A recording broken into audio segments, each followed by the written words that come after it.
For Bill France Sr., the sands of Daytona Beach became the bedrock on which he built a racing dynasty. And fans and competitors alike have flocked to Daytona for the last 52 years to celebrate the dawn of a new racing season. For today's competitors, with risk will come reward. But who will be willing to risk the most and claim the title of champion of the Rolex 24 at Daytona?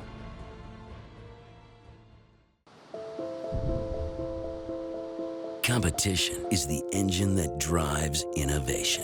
It fuels the journey, ignites the spirit, challenges the soul, and pushes individuals to the limit of what is possible. Over the next 24 hours, an epic motorsports competition will unfold. It begins with the pounding excitement of the start, crackling with energy and optimism. Later will come the torturous lows, when the sheer will to continue can be all that keeps the drivers and their teams moving forward.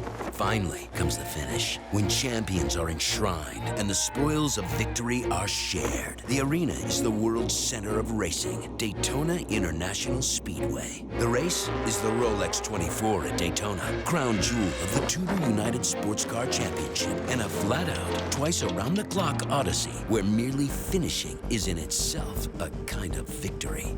It is also a race to which the most famous manufacturers in the world bring champion drivers from across the sport in sleek prototypes and thundering grand touring cars to see who can produce the winning combination of speed and stamina. Will every competitor who has taken up the challenge of the Rolex 24 see the checkered flag? Not a chance. Will a select few claim victory in one of the world's great motorsports events? Absolutely. But who will fall into which category? Follow me. Follow me. Follow me. Follow me. Follow me. Our story begins now at the 53rd running of the Rolex 24 at Daytona on Fox Sports. Welcome to Fox Sports coverage of one of the most daunting endurance racing classics. It's the 53rd running of the Rolex 24 at Daytona. The countdown to green continues, and we're just a few minutes away from what promises to be a 24-hour duel all the way to the checkered flag. Teams have finished up last-minute adjustments, and we are ready to go. So let's head trackside for the command to start engines from this weekend's Grand Marshal. That time, please welcome today's Grand Marshal, legendary German sports car and Formula One driver Jochen Mass for those most famous words in motorsports. Drivers, please start your engines.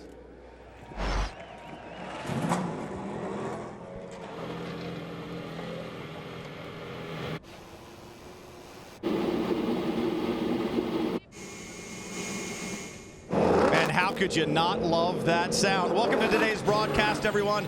I'm Brian Till alongside my colleagues Calvin Fish and Justin Bell, two sports car experts, and they also know how to get the job done. 14 starts here at this great event between these two guys. There's a win and a pole in there, but they can brag about that later. We've got plenty of time. Let's talk about the here and now. The Rolex 24 starts off the Sports Car Championship season in North America, but this race, well, it's a championship in and of itself, and that's why drivers from all around the world and all different types of disciplines come right here. They want to leave being known as the champion of the Rolex 24 at Daytona. Now, if you're a stock car fan, you're used to watching 200-mile-an-hour chess games around the Daytona International Speedway, but this one, it's a 200-mile-an-hour chess game, Calvin, for 24 hours, and it happens rain or shine.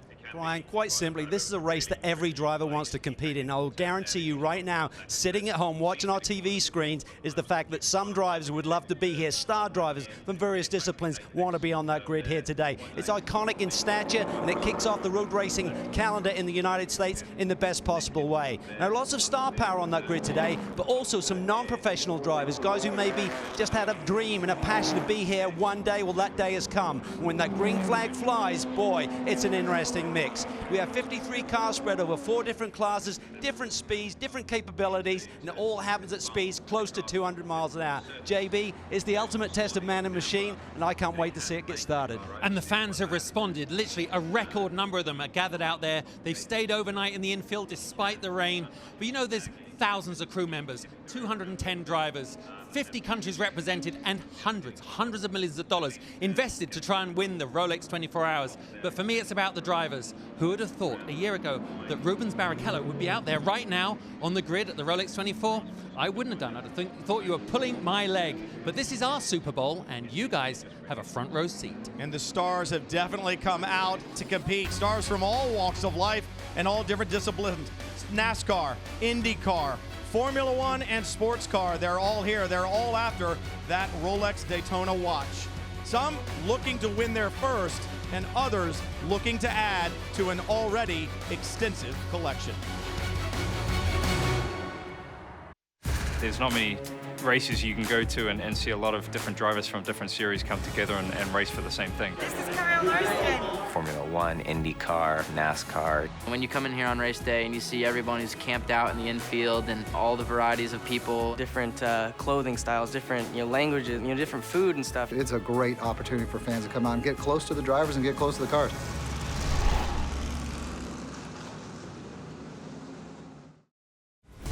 The Rolex 24 at Daytona is brought to you by Rolex, the official timekeeper of Daytona International Speedway. Cars are on the pace lap.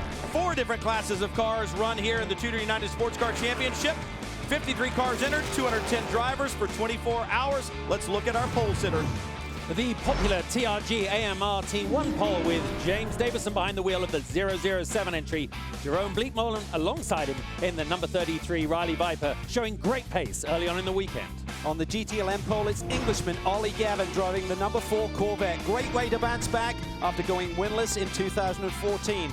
First Corvette pole at Daytona since 2000. He used teammate Jan Magnussen to draft him around these high banks at Daytona. Brit Johnny Molan grabbed pole on behalf of his number 16 BAR1 Motorsports entry, beating out the favorite number 54 Core Autosports PC of Colin Brown, who came to this as series champion.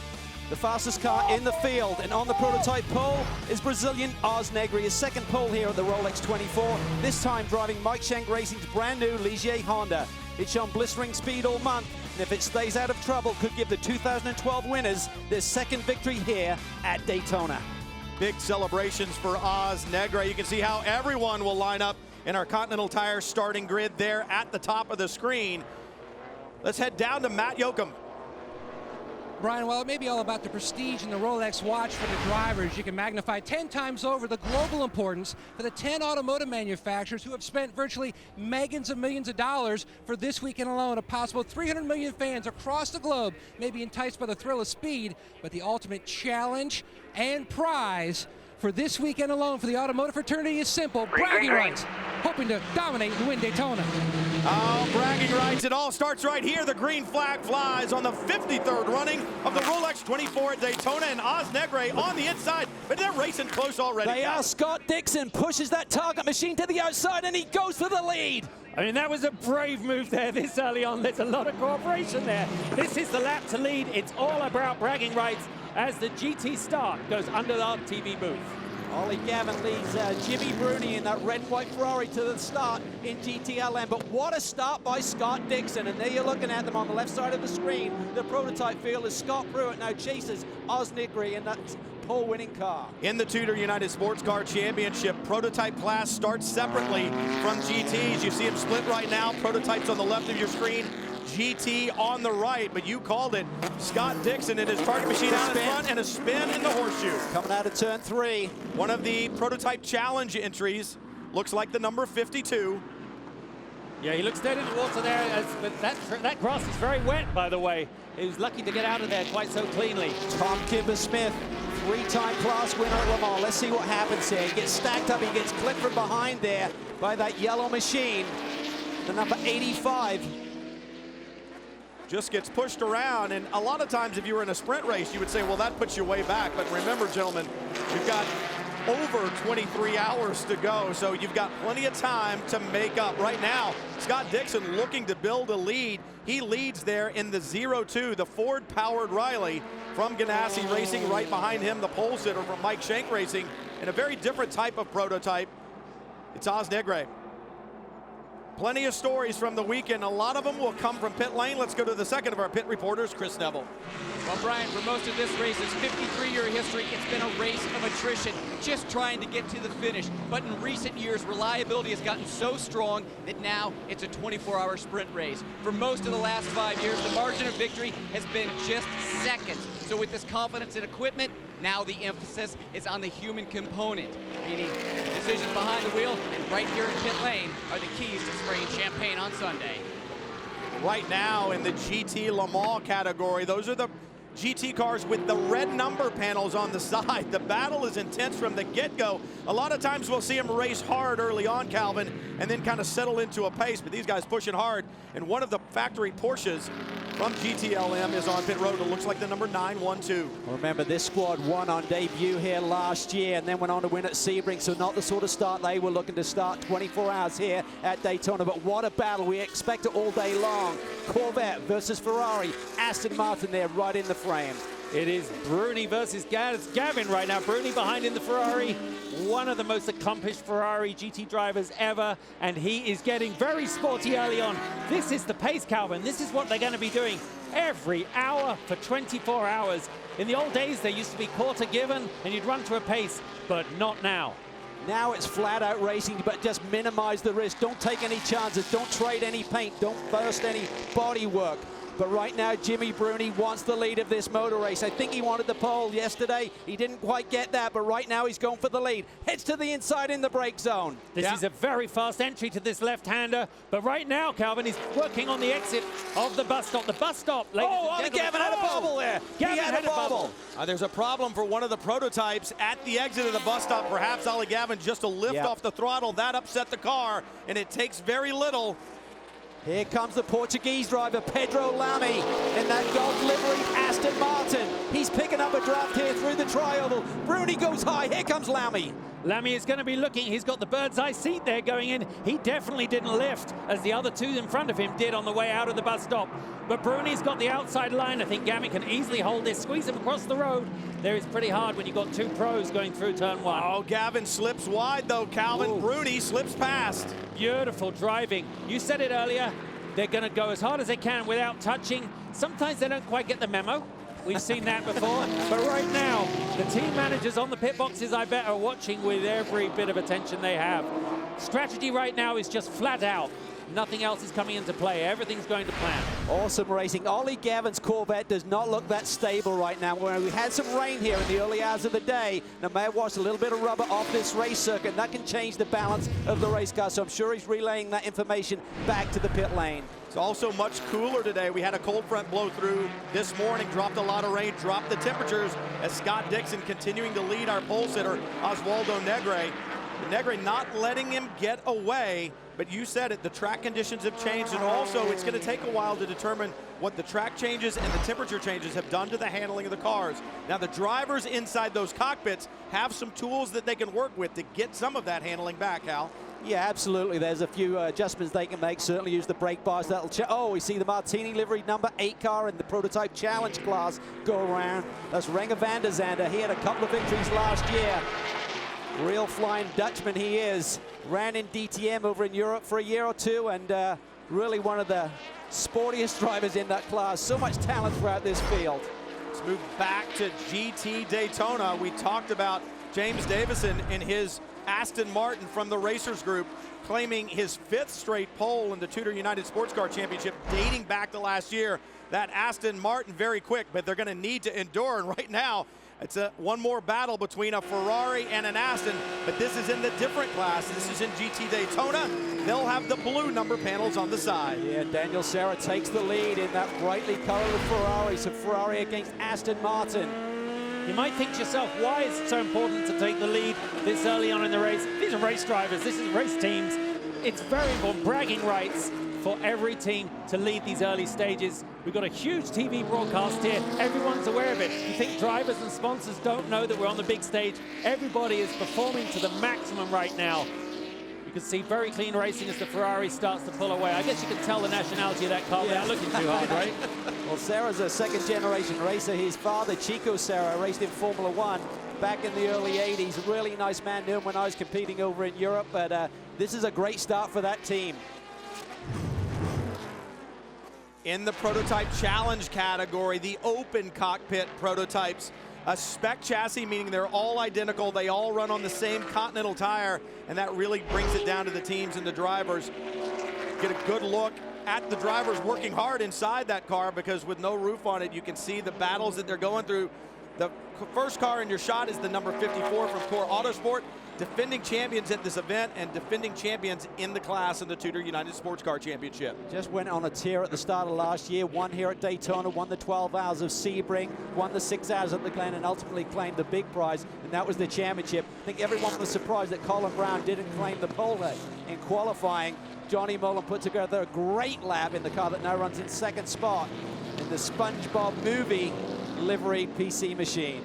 A great start to the 53rd running of the Rolex 24 at Daytona, but we've got a long way to go. How far? 23 hours and 52 minutes.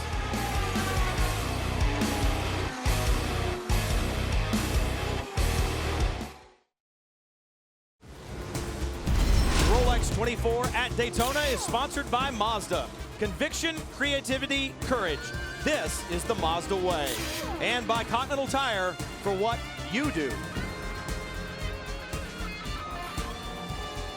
Scott Dixon still out in front. Hope you're enjoying the shots, but you can get great shots throughout the event with the TUDOR Onboard Pass. All you have to do is go to foxsports.com/TUDOR for live onboard video streams of the TUDOR United SportsCar Championship Series from today's race. Do it now. Got some great onboards for you. The 01, Scott Pruitt, his team, the 01, the 07, the Mazda, the 2. And back in the GT category, good shots, both Corvettes, one of the BMWs, BMW and GTD, one of the factory Porsches, and the Audi R8 from GT Daytona. In GT Le Mans, it looks like the Ferrari, Jimmy Bruni, has gone to the front, but we saw a problem early for the number 912, the factory Porsche, sitting on pit road. Matt Yoakum, what's going on? He is still sitting on pit road. Now York Bergmeister sits in the car. Rough start to his 14th Rolex 24. An electrical issue for the Porsche. They have already changed the alternator, putting the final wrenches to get this car back out, but a rough start to the Rolex.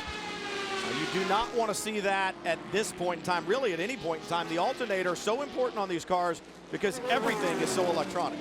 Absolutely, but the key is you've got to stay cool because you can't claw your laps back. There's a procedure under the cautions which allows you to get a wave by. So if you have your problems, you want them early because that gives you 24 hours to maybe recover. I saw teams 3-4 years ago gain 8-9 laps. They didn't do it through speed. They did it through really smart execution of doing the right thing when the race was under caution. It's a little bit like a very expensive snakes and ladders. Right. You're at one point on the board and suddenly you can get your way back up, which has made for extraordinarily close finishes over the last few years. I raced in the same team in AF Corse at Petit Le Mans about 3 years ago against Gianni Bruni, and I tell you what, he had that look in his eye when he was about to turn the speed on that was slightly unsettling. No wonder he was so fast in everything he did, which gives you even more credibility to see, just to watch, the Corvette so close, Gavin behind the wheel there. I mean, they really are able, top drivers at the top of their game. We just heard the 912 has just rejoined the track, which is great news. They are still very much in the game, of course, with Porsche Motorsports behind them.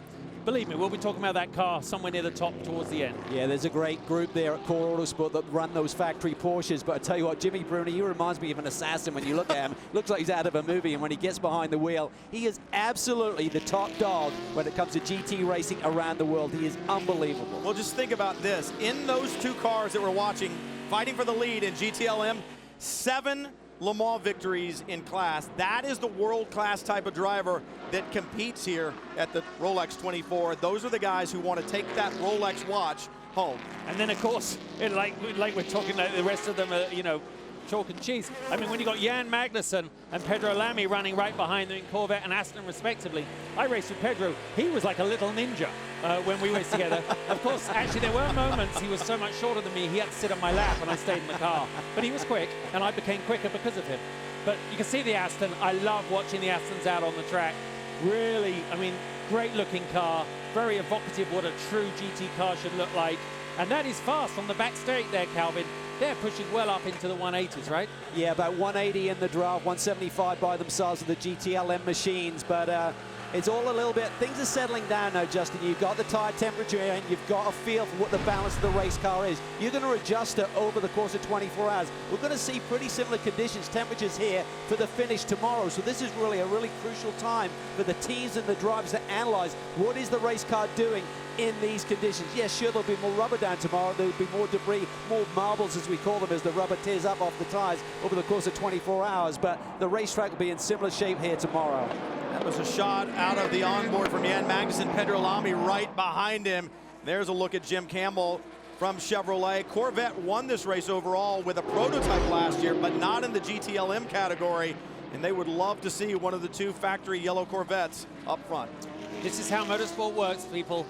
Someone pays for everything we're looking at. Jim Campbell is the man with the big check. He believes in motorsports, very much behind all their IndyCar efforts, and here in sports cars. The Corvette program has withstood under the leadership of Doug Feehan against all odds at times. When the economy's up, when the economy's down, the passion of Corvette owners has meant, and the passion within the motorsports community at Corvette, and of course Pratt & Miller has kept these cars on the track. And it hasn't always been easy for them, has it? They're not dominated all the way through. So, but they're coming to this year ready to be fast and to win. Yeah, absolutely. They've really been the benchmark in this category for so many years. And talking about benchmarks, certainly Ganassi. Last year, what a difference 12 months makes. Remember, debuting this Ford EcoBoost engine last year, they didn't get the time with it during the offseason. They came here underprepared, didn't have enough mileage on it. Things were breaking throughout the course of the week. They got into the race. They ran quick, but they had reliability issues. And for the first time in many years, neither car saw the finish. They're looking here to turn things around and get back to their championship winning ways. But all three cars running up front have won this race overall before. You saw Oswaldo Negre in the number 60 prototype struggling with some slower traffic just a little bit. We talk about the strength of this team, brand new car, but they've won it before. Chris, down in pit lane, they've got a pretty stout driver lineup. Yeah, they've got a really stout driver lineup, and right now that pole sitting car about 2 seconds back, and A.J. Allmendinger, you're going to be getting behind that wheel of that car, but you're watching the times right now. Any cause for concern? No, this car's been fast all weekend. Everybody at Michael Shank Racing just done a fantastic job to get this car together really late December and put it on the racetrack, be as fast as it is. So we're happy to have Tire Kingdom on board, and right now Oz, he's just pacing himself. We know we got a fast car. It's a long race, so he's being smart, letting those Ganassi cars set the pace, and then, when it's time, we'll turn it on. But so far, so good. You guys have been fast the entire month, but on starts and restarts on cold tires, that car takes a little bit longer to get up speed. Yeah, it's got its strengths and weaknesses. On cold tires, it's a little tough, but we can run a while on tires. So it's got a good and bad, but this car's been fast. It's so much fun. On-road has helped us so much with the Ligier. Honda, great motor. So long ways to go, but we got a shot at this if we get to 24 hours. A.J. Allmendinger, he's been smiling all month. Well, it's 2012 that Mike Shank Racing won this, and they're looking to win another one. But I'll tell you another car that is up there, Andy Merrick in the number 0, the somewhat odd-looking prototype that was in there in the serial, red, white, and blue, number 0. That is the Delta Wing, and a lot of people surprised to see that, but that program really went through some changes last year, Calvin. They found speed. If they can find reliability, there it is, right in the middle. Andy Merrick sliding past a GTD car. They could be a contender. Absolutely. It's so unique. Conceptually, look at that thing. It looks like it's got 3 wheels. There's actually 2 very narrow front wheels on that machine, and it's all about low drag. It doesn't have the horsepower of the other cars, but watch it here. It's in the slipstream now of Scott Pruitt. Andy Merrick, the Englishman, behind the wheel. But even so, under normal conditions, the thing just flies down the straightaway. It's like a dart, and it really has been working really well under the guidance now of Timmy Keane. He came here last year leading the charge for Chip Ganassi Racing. He was released after the race here last year and went on to move mid-summer to this Delta Wing project, and he's really turned things around. Look at it now, drafting up on the back of Scott Pruitt. Oh my God, it looks like someone just went and got a supercharged tricycle out of Kid Toys R Us. This is nuts. I've never been a fan, but I'm begrudgingly admirable of the pace of this car. I bet Scott Pruitt right now is going, this is not happening. This car has never been a factor, but we've seen it very fast in outright lap speed, but now it's starting to prove that it can do it during the race. Very different, Calvin. Pace on your own or pace in traffic. Everyone also has had to get used to seeing the Delta Wing out there, getting used to its parameters, the way it looks, the way it moves, the way it brakes, the way it goes down the straight. I still wouldn't want to get hit in it right now. I mean, I think the WeatherTech Porsche there could just like roll over it if it wanted to, but that's why everyone gives it a little bit of room, and Andy is driving amazingly.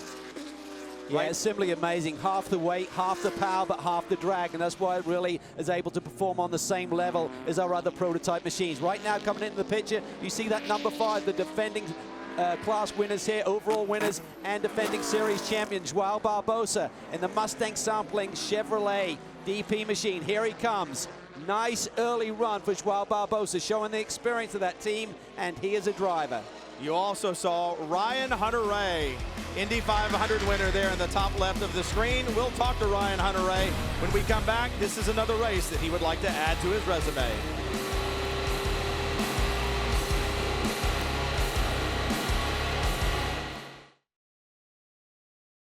Welcome back to Daytona, where we will endeavor to bring you all the coverage that we can. But if you want to catch even more, go to IMSA.tv. In-car cameras, IMSA radio, timing and scoring, live pit notes. You will not miss a thing. Also, Fox Sports Go, you can find the same thing. These are the kind of shots that you'll find on IMSA.tv. For 24 hours, you too can keep up with the action. Speaking of action, there's been plenty of it. You see the number 66 prototype, Shane Lewis on board. He has a problem in the bus stop. That's just the first of the issue. Little spin. No harm, no foul, Calvin. Yeah, got away with it, just got in there a little bit deep and lost control of the machine. Here we see another look of it. Just kind of missed his apex a little bit and carried too much speed in there. Maybe a downshift wasn't quite selected correctly, but watch afterwards as he tries to get back on track. Traffic is going to be a factor all day long. Look at them just by the skin of their teeth. Too close. What do you think of that one, JB? Oh my gosh, I tell you what, that absolutely puts goose pimples on me. Clipped him. First of all, the Porsches just missed him, and the Ferrari, excellent driving. The Ferrari was lucky not to go in the wall himself. You may say, how can a driver just go off going into something as innocuous as the bus stop? The braking is incredibly hard. They're coming down from 180 plus miles an hour. They're braking in there. It's easy to carry a bit of speed. And Shane, very experienced, very capable driver. But right now, as he makes his way back down, I believe they got away with it. Let's go down to the pits because Chris Neville has one of the stars of this year's show. Well, Ryan Hunter-Reay has definitely had some highlights in the last couple years. 2013 IndyCar champion, 2014 Indy 500 champion. But this race, Ryan, second place is your best finish. What would it be like to win this thing? So close to getting that Rolex Daytona. It's a big deal, you know. That's something that's very important to me. And this is my 9th Daytona 24. I've had the opportunity to be with a lot of great teams, but come very close, like you mentioned. Haven't quite got there yet. So every year we come back, this is where we start the season, and it's just a pleasure to be here. 9 times. It's a hard race to win. We're just a couple hours away from darkness. What's it like racing here in the dark? Well, Daytona for a night race is somewhat lit up, but at those speeds, things are coming at you faster. You're having to go off of less visual cues than you usually would during the day. So you have to be prepared for it. You can't see conditions changing on the track if there's like a spill or debris on the track. So you really have to rely on your spotters, and it takes a little bit of getting used to, but it's so much fun at night. I prefer it. Well, for Ryan Hunter-Reay, maybe a 10th time will be the charm. I think Ryan epitomized what we said at the start of the show. Everyone wants to be here. He could be sitting home, relaxing, getting ready for his IndyCar testing and season to start. He wanted to be here. He was scouring the pit lane. He was tweeting, hey, I'm available for this race. Yep. And he got the call from Peter Barron to come and join him. No one answered my text. I've got to point out, let's go back to the 50s, the 60s, the early 70s. Drivers would do, Sterling Moss in the 50s would do a Formula 1 race, a sports car race, a Formula 2 race, and a Formula 3 race, all within like a 10-day period, sometimes on the same weekend. That was what racing was all about. Now, thank goodness for all of us that are involved, including the sponsors, the fans, everyone at home on TV and live. It is the same era back. Of course, some of the top Formula 1 drivers, because of commitments and pretty much the investment in them, can't make it to this race. But the minute they retire, what do? They turn up here. Absolutely. I think it's one of those deals where we've gone back, as you said, to a day where racers are racers. They don't care what they're driving. And this is one of those races that you want. There's Oswaldo Negri. The other thing you'll notice on all of the classes of cars is that illuminated number on the side. That's the leader light system, and it's great for the fans both here at the racetrack and for those of you at home, because you can see that number. It tells you where the car is running in its class. Look at the Delta Wing now, still under pressure, right under the rear wing of the 01 of Scott Pruitt. Just an amazing performance here from Andy Merrick. He ran this car last year, but didn't make the test here a couple of weeks ago. Got in here this week, didn't get a lot of laps. They got a brand new gearbox in that car that they tested just last weekend since the test here 2 weeks ago. Bit of a gamble to run it here, but they really feel it's the way to go in terms of getting the longevity out of this car and gearbox to get through 24 hours, but had some niggly problems. Merrick didn't get a lot of laps, threw him in for qualifying, and boy, he's immediately up to speed, and you can see the pace he's got right now. Let's just start a little bit of Twitter gossip. Does anyone think that the Delta Wing paint job is the inverse of the Ganassi one for some reason? I can't think why. Look anyway, at you. Why don't we just have a little gossip? Tell me what you think. Well, speaking of gossip, there's a look at Rajanair from Ford, and we saw a little bit earlier other representatives from other manufacturers here, and you said it, this is where they want to come, this is where they want to be. There's been a lot of gossip. We saw the Ford GT revealed at the Detroit Auto Show, and there's been some gossip about what Ford is doing. It's a Ford power plant that's in that prototype that out in front in the hands of Scott Dixon and in the hands of Scott Pruitt as well at Ganassi Racing. So what is Ford going to be doing in sports car racing over the next couple of years? Well, I think everyone's waiting with bated breath, and no one's saying anything right now, so certainly some questions to be answered there. It'd be great to see Ford back in GTLM, maybe going back to Le Mans. That's what the rumors are. Here we see the leader in the PC class, Colin Brown. Race winner here last year and championship winner, of course, threading his way through traffic. This is what you're going to be fighting for 24 hours. And it's not just the different classes, different speeds, different drivers. Who you encounter one lap will be different to who you see the next lap in the same car, because they've done a driver chase. You've got to read all of these nuances as you're going around this racetrack at speeds up to 200 miles an hour. It's an unbelievable challenge. It gives you an idea of what the class-on-class action is like. And the two cars that he just got around, Marcus Winkelhock, who you were on board with, in the 45, it was Christopher Haas, who's an Audi factory driver right behind him.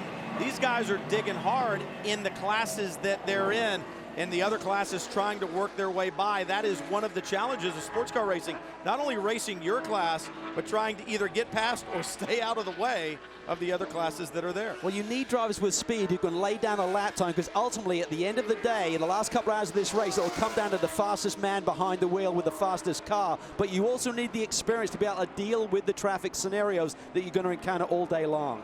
You can see on the right-hand side of your screen, the Delta Wing is in the pits. Probably right now, we're 29 minutes in. I imagine that should be probably a scheduled stop for them, wouldn't you expect, guys, as they pull out of the pits? Driver stays in the car. Andy, a very great driver at the moment, obviously on the Bentley program, and he's become a Bentley boy through and through, and he just loves coming to Daytona to be part of American racing. Pit lane exit right now, just so you can see, we've got a nice slow shot of it, is very easy in the cool. Bright light today, not so good in the night. We'll come back to that. Most difficult corner on the racetrack. I tell you what, you go through there, we're looking at ambient temperatures around high 30s here about 6, 7 a.m. tomorrow morning. When you go out of the pits on cold tires, it's like you're on ice, and there is no room for error there. So many great names in the sport. We see some smoke out at the back of the Delta Wing. Maybe it wasn't a scheduled stop. They took fuel, took tires, but there may be something amiss with that Delta Wing right now. Delta Wing carrying only 53 liters of fuel compared to the 76 liters of fuel that the Corvettes carry, or the 78 liters of fuel that the 01 and the 02, the Ford-powered prototypes carry. And do not like the look of that smoke. But this battle, Jimmy Bruni a little loose through the kink.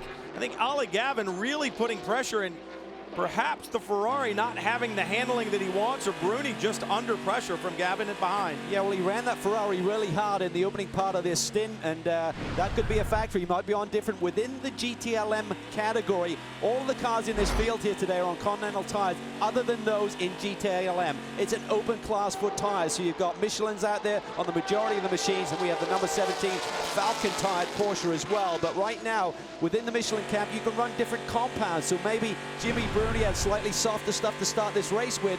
Maybe it's going off a little bit, Justin. From on board with Jan Magnussen, looking back down the racetrack, that long back stretch into the bus stop. And there's a look from the Porsche just right behind. They'll now enter Turns 3 and 4 on the oval, 31-degree banking, and it looks like Gavin a little bit balked coming off of the bus stop as Jan Magnussen tries to go high. Yeah, you know, you can see how compliant the cars are as they come over the bumps exiting the bus stop, but the Porsche right now, he doesn't know where to go, and believe me, the Corvettes are probably not going to make it too sweet and easy for him. Oh, he right touched in the him. toe. Little bump draft there. And Nick Tandy, the Englishman, behind the wheel of that 911 Porsche, gives Ollie Gavin a little love tap. Now, these boys are good friends. They're both from the UK. All part of the game. In a straight line, they don't mind that. You don't want to be doing that in the corners, though. Now, they should probably get a room if they carry on doing that. Right now, to split the Corvettes like that is something that certainly the Corvette Pratt & Miller crews will be watching very carefully. Porsche, this is motivating to that whole team right now. Nick Tandy is going to want to get to the front of his class. And Ollie Gavin was watching it very close too, because that box on the side, that's a camera that looks out the back. That is his rear view mirror. We'll be back to more from Daytona.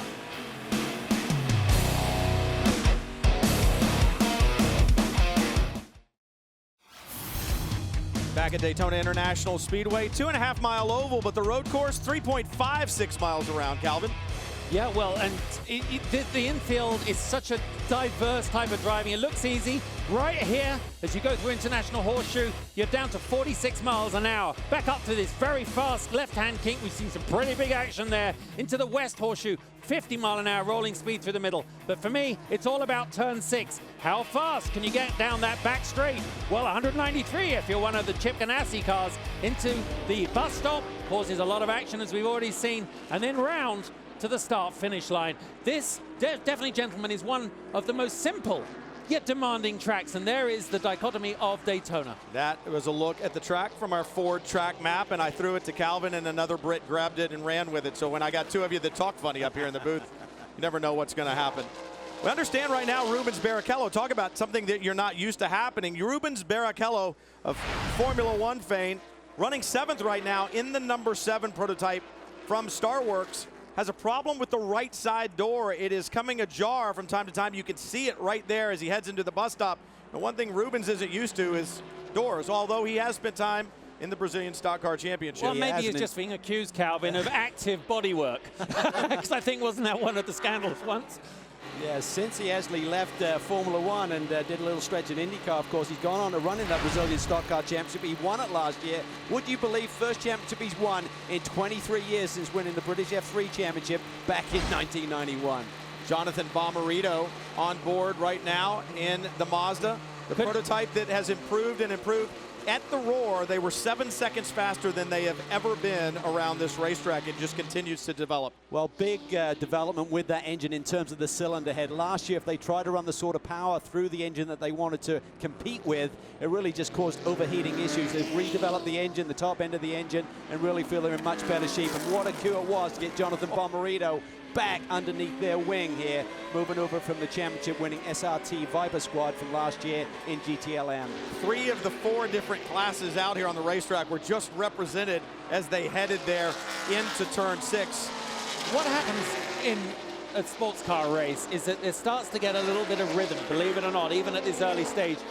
To us, we're joining the action. You go, oh my God, look at all those cars. That's what you think when you're at home, even up here in the booth. But when you're on track, you kind of know pretty much where people are until we start to cycle through the pit stops. But right now, Calvin, there's an awful lot of talent, awful lot of pace. And also, it's your first chance, really, to evaluate the longer run capabilities of your opposition. It's the first time, really, they've run consistently in a little Corvette Porsche Viper Corvette Porsche sandwich. Yeah, absolutely. And right now, Ollie Gavin in the yellow machine. There's 2 different classes there. You're looking at GTD Viper, then the GTLM machine. The yellow Corvette, Ollie Gavin still leads this race. But look at Nick Tandy. He's made his way through. We get back to that tire selection. Maybe Tandy in qualifying. Everyone's surprised that the factory Porsche went further up the grid. Maybe they went a bit harder with their tires. So in these longer runs, it's a bit more durable. It doesn't go away. Bruni had a great start. Maybe he was on softer Michelin tires. Just hypothetical at this stage, but they do have that selection to make. Look at Tandy. The car's carving through these corners really nicely, getting down to the apex a lot easier than the Corvette of Ollie Gavin right now. Let's head to pit lane and Chris Neville. Well, we can see our pole-sitting car in pit lane, going to do fuel and 4 Continental tires on this stop. The team can, they've been saying that they can double and triple stint these tires, but they're just wanting to get a read on the tires right now. Also ESM, the #1 car coming in, and the Ganassi crew up on the wall. So we're going to start having some pit stops down here, guys. Now we expect, as we get into the event, for them to run another lap or 2 on the stint, but a lot of time, on the first tank of fuel, they'll run it a couple of laps short, get their measurements down, and get a read on the tires, as Chris was just saying. Yeah, absolutely. Of course, we had the reconnaissance laps too. There's 2 laps there, even at reduced speed, so that burns a little bit of fuel. But you're right, you don't want to take any chances. Certainly, you got your telemetry, your real-time telemetry on the pit box, but don't take any chances. It's just not worth trying to scrape another lap out of the initial stint. But there you see that beautiful P2 configuration prototype machine. Mike Shank for so long campaigned the Daytona prototypes. He made the switch in the off-season to immediate effect. The car has been bullet fast throughout the test days and this race week. They're looking for big things here today. And of course, you know that definitely Ganassi would have been, the team would have been looking up the pit lane to see what they did, how long their pit stop took. And as we watch the 01 car come down pit lane, what a speed differential right now. Coming off that banking at 180 miles an hour, down to a very slow pit lane speed. Yeah, just 60K, 37 miles an hour when you hit the stripe to hit pit lane. Now, this may be significant. We see the 2 Ganassi cars. The 01 car pits first. Scott Pruitt known to burn a bit more fuel. Chris is on the spot. And we can see the team just taking a look over the car. 4 Continental tires clearing off the grill. The 10 car also coming in. So just Scott Pruitt staying behind the wheel at this point in time. Matt? Ricky Taylor brought the Corvette down pit road. Now coming into this event, there's a huge question because they were having issues with the traction control in practice. They worked on it last night, changed out a number of times, different wiring harnesses and electrical parts in the car. They have not fixed the problem, so they do not have traction control on the Corvette. Also, another problem has developed. There's a miss in the motor when he enters the corner, so they've got a number of different issues they're chasing here with the 10. Well, we saw Wayne Taylor after the drivers' meeting this morning. You had a quick word with him and said, how's it going? He said, I got a massive problem. These guys try to run without the TC, the traction control at the test. Jordan Taylor, I remember saying on the radio, the car's almost undrivable. When you try and tune the car in, when you've got these electronic aids, Justin, that's great. But if they go away, suddenly the car has to react in a totally different way. Yeah, these cars are designed to run with. It's like your road car. You switch off all your traction control and stability management, they can become a little bit of a pig. And a problem for the number 31, the Whelan Engineering Corvette on pit road. We'll take a quick break from the 53rd running of the Rolex 24 at Daytona. We'll be right back.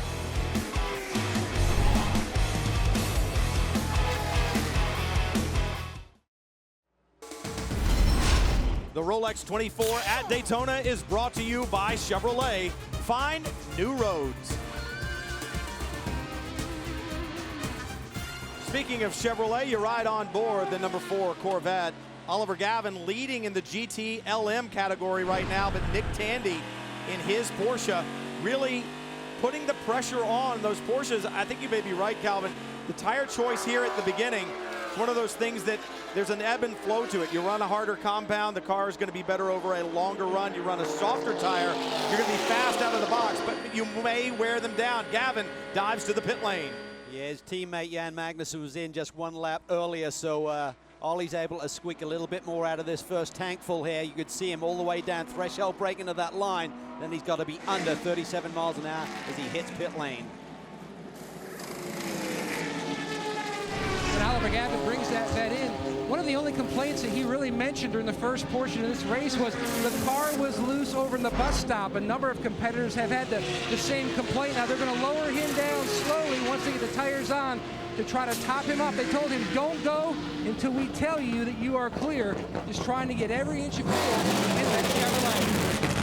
That's interesting that they talk about being loose in the bus stop. The problem is you've got to know, is it loose in or is it loose out? Because the fix is completely different for a car that's on its tiptoes diving into the corner or sitting down trying to launch off. Yeah, and we saw that. Remember when Bruni got the run on him, he had a big moment there in the bus stop, and that's really the key, I think, corner on this racetrack. I mean, you got the hairpins, you need good traction off, good braking in, but that high-speed corner there, particularly as you come out, has got bumps there, Justin. You need everything to be just right.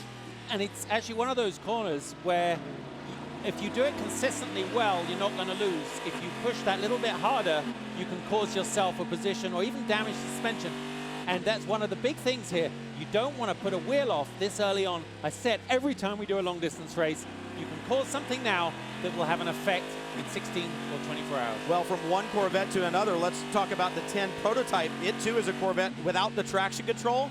That situation of being loose off the corner can be even bigger. It's going to be a long day for those guys. I mean, talking to drivers, the 90 car had some problems with their TC, their traction control at the test here, and they were really struggling. Those were now on board with the 10 car, and this is going to be really tough. If they can't get to the bottom of this, Taylor brothers coming off a big win at the end of last year at Petit Le Mans along with Max Angelelli, their day is going to be a long, long road. Let's listen in. You can see the little wiggle there as he's coming off, as he's trying to put the power to the ground.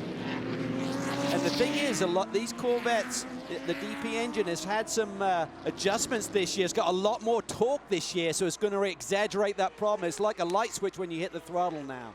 Bill Auberlen in the number 25 BMW. Pitts being shown in 4th. 911 in GT Le Mans and right back out. So things now beginning to cycle through with the pit stops there. Everybody doing pretty much the same thing, playing a little bit safe early on. Be interesting to see here where they cycle out. Remember, the 911 of Nick Tandy had taken the lead when Ollie Gavin hit pit lane. Let's see who was most efficient on pit lane and see how they stack up. Now we're back under green flag running. There you see the man, Bill Auberlen. Wow, what a history he has with BMW. 20 years with the mark, so many victories, and he still has the passion and the fire in his belly, boys. 53rd running of the Rolex 24 at Daytona. It's Scott Dixon who leads overall in his Ford-powered twin turbo of that EcoBoost in the back of the Riley chassis, and it was a great jump at the start that put him there. 4 classes, remember. John Edwards being shown in the lead right now in the GTLM category, and another problem for the number 8 prototype challenge entry. Alex Popov now behind the wheel.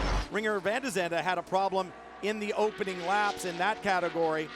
And right now in prototype challenge, your pole sitter Johnny Mollem being shown in the lead, and in GT Daytona, it's Daniel Serra in his Ferrari. He had been very strong early on. He's holding down the point in GTD. Well, Popov has just got 2 laps under his belt since they did a driver change on their first pit stop, so could have been cold tires if they changed tires indeed. They typically try and double stint these in the prototype challenge class. Speaking of GT Daytona, there is Daniel Serra in the Ferrari, the multicolored entry. The other Ferrari that flashes by, that's the 62.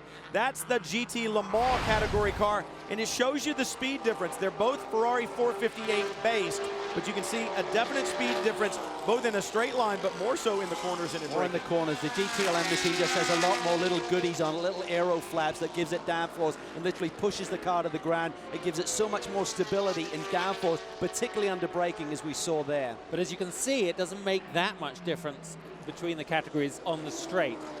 More downforce, more drag. Absolutely. And the GTD car very quick at the top end.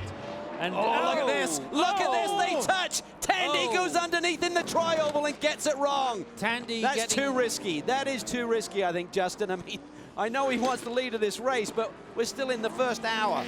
That actually, you could see the transition onto the apron there almost upset the car. Other than the fact that he almost touched the Corvette, he had a big twitch on. That would have been one heck of an accident if it had gone wrong right there. We didn't see that develop. Now remember, Tandy's out on cold tires, so maybe it was the Corvettes going around him and he got pinched. We'd like to see that a little bit earlier in the sequence to see whether the Corvettes were going around him or he was trying to indeed attack the Corvettes. But Nick Tandy, he's renowned last year as the fastest guy in one of these Porsches, so he was really putting it on the line there in the early going of this motor race. It's an 18-degree difference between the racetrack and the shoulder that he's about to go on. No, he's got a draft on Ollie Gavin in the 4. Yeah, I think he just got frustrated with getting boxed in by the other Corvette up on the right of him. And, you know, last lap of the race, that was what you do. But you know what? Let's not hit him too hard. These are pro drivers pushing hard. And look at him. He wanted to go down to the...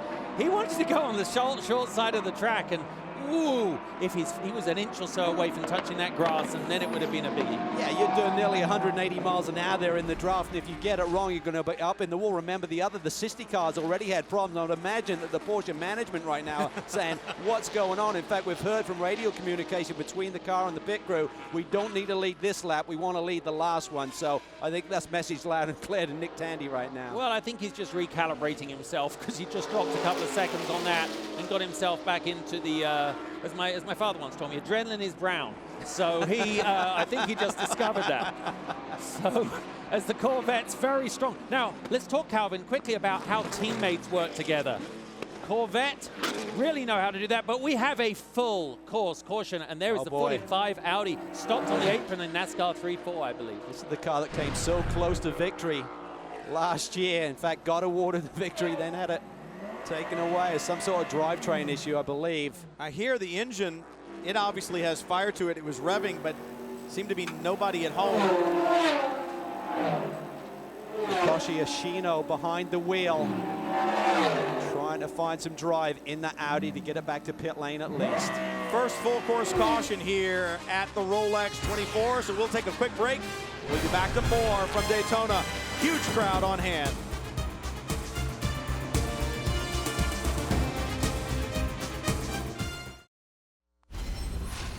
So much history here at the Rolex 24 in Daytona. We'll take you back to 1962.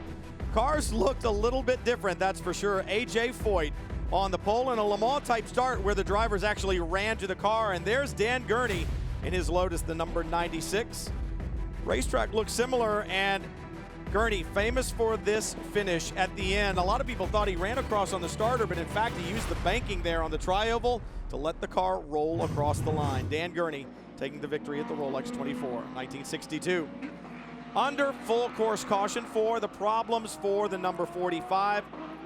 Looks like the car spun on track, and then they had a hard time finding a gear. Let's listen.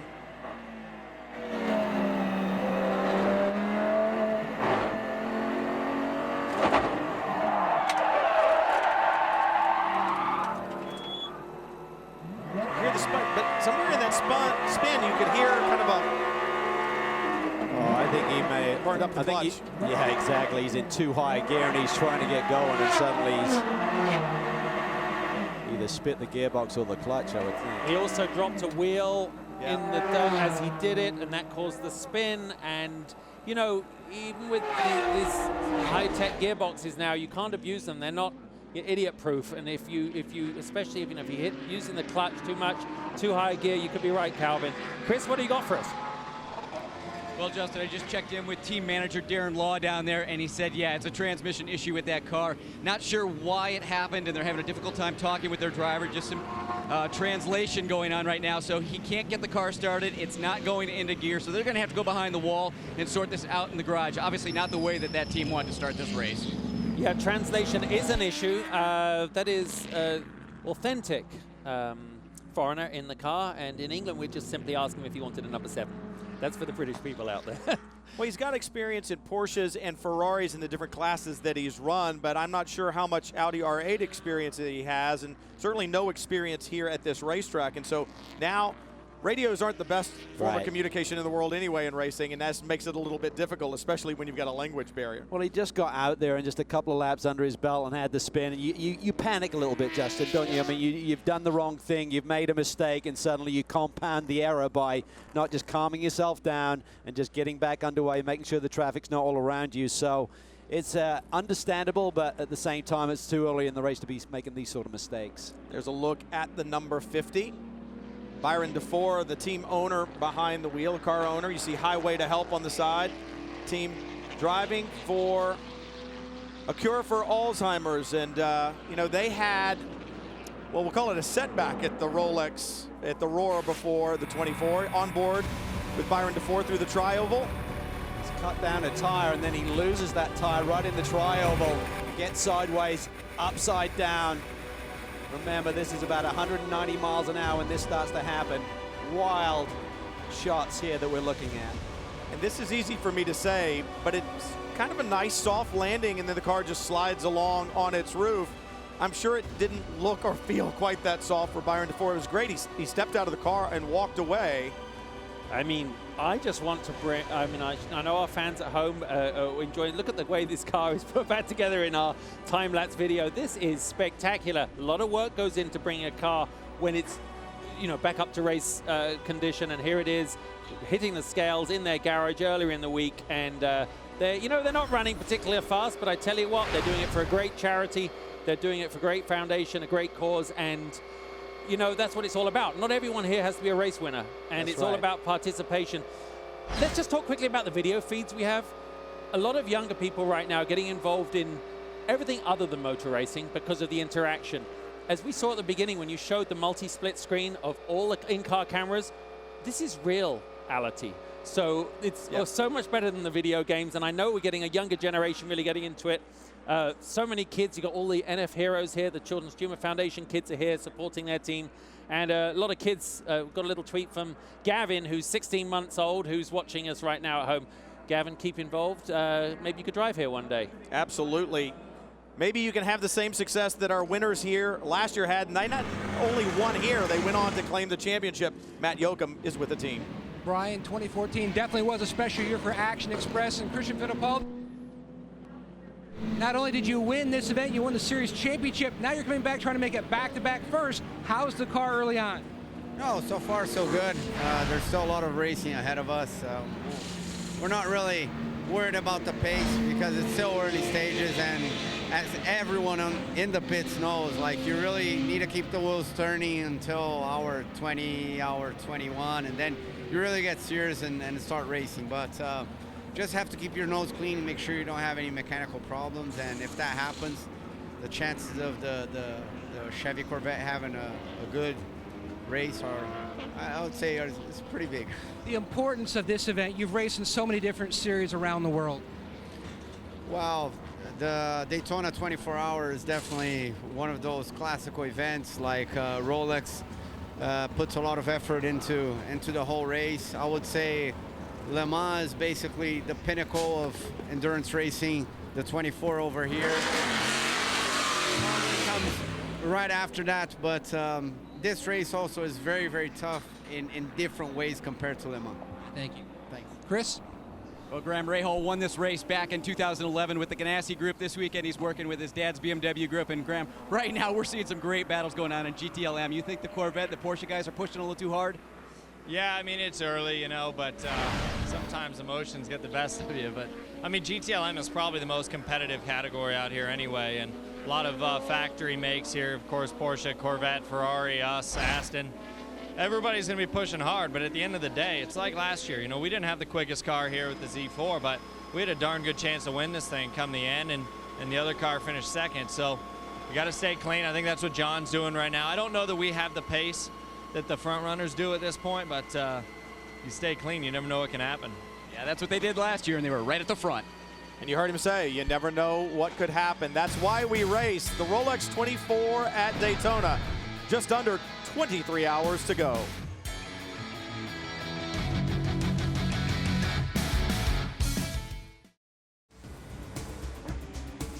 The Rolex 24 at Daytona is sponsored by Rolex, official timekeeper of the Daytona International Speedway. By Michelin, a better way forward. And by Chevrolet, find new roads.